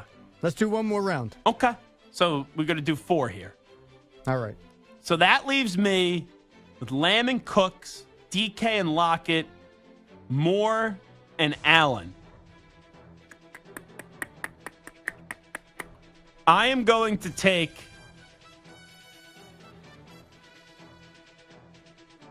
Lamb and Cooks, and I will take DK. I believe Jackson Smith-Njigba is going to be great, but just because of how much longer he's been around and how underrated he's been, I will take Tyler Lockett. Stu? Okay, I will go Keenan Allen and DJ Moore. That's a good one. And I love Keenan Allen, but he has problems staying healthy. I think Odunze is going to have a monster year for them. I do too. And honestly, man, when we had him at the Super Bowl, he was such phenomenal. a likable guy and bigger than I thought he'd be. Our boss, David Mayernick. And we had, the only time I've ever seen David Mayernick get really excited out of all these events was when I took a picture for him with him and Eric Dickerson. That was the one time where Mayernick was just losing his mind, and for a good reason. I'll keep it off the air. But we finished the interview with Rome Odunze, and you know that meme of the guy that comes up and he goes, "I want to shake your hand. I want to shake your hand." That was Mayernick. He went up to Odunze. He's like, "I want to shake your hand." He goes, "That was a great interview. I'm blown away by you. You're going to be a stud." So David Mayernick. Big fan of Rome Odunze. But anyway, last duo, last pick. Sam Tor, what do you got? So I'm between two. It's either DeAndre Hopkins and Ridley or underrated. Now, granted, the second guy hasn't done much, but we know he's talented. Is Amon-Ra St. Brown and Jameson Williams. But I think I'm going to go. I mean, DeAndre Hopkins is so good. Calvin Ridley is a monster when he's playing. So I'm going to go with D-Hop and Calvin Ridley as my final pick with a little hair feeling some regret that Amon-Ra St. Brown was not selected on this draft. Yeah, I just think Jameson Williams has to show you more. Yeah. I mean, we know the talent. We just have to see more. I agree with you. That's why I lean the other way. So the final results here, wide receiver duo drafts.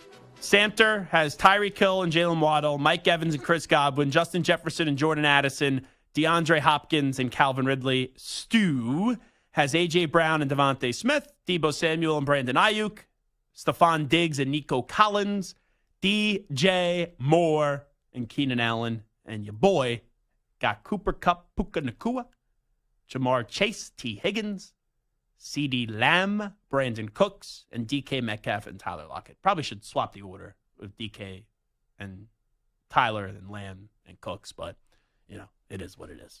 It's surprising to me. I thought you were crazy going with Lockett over JSN, but Lockett I didn't realize he has 4,000-yard seasons, another year at 900 yards, another year at 960. And I think if JSN can stay healthy, he's going to be a stud. No, I agree. In my head, when I'm looking at the teams with the three, I was looking at DK and JSN, not Lockett, but I didn't realize. I mean, Lockett is a lot better than you. 100 catches, 82 catches, 10 touchdowns, 8 touchdowns, 9 touchdowns. Tyler Lockett is kind of and he hasn't made a Pro Bowl since his rookie year in 2015. This dude doing nothing but catching balls, he's consistent, making yards, and scoring touchdowns, and he hasn't made a Pro Bowl in 9 years. Yeah, no, he's a consistent football player. There's no doubt about that. All righty, that's all the time we have today.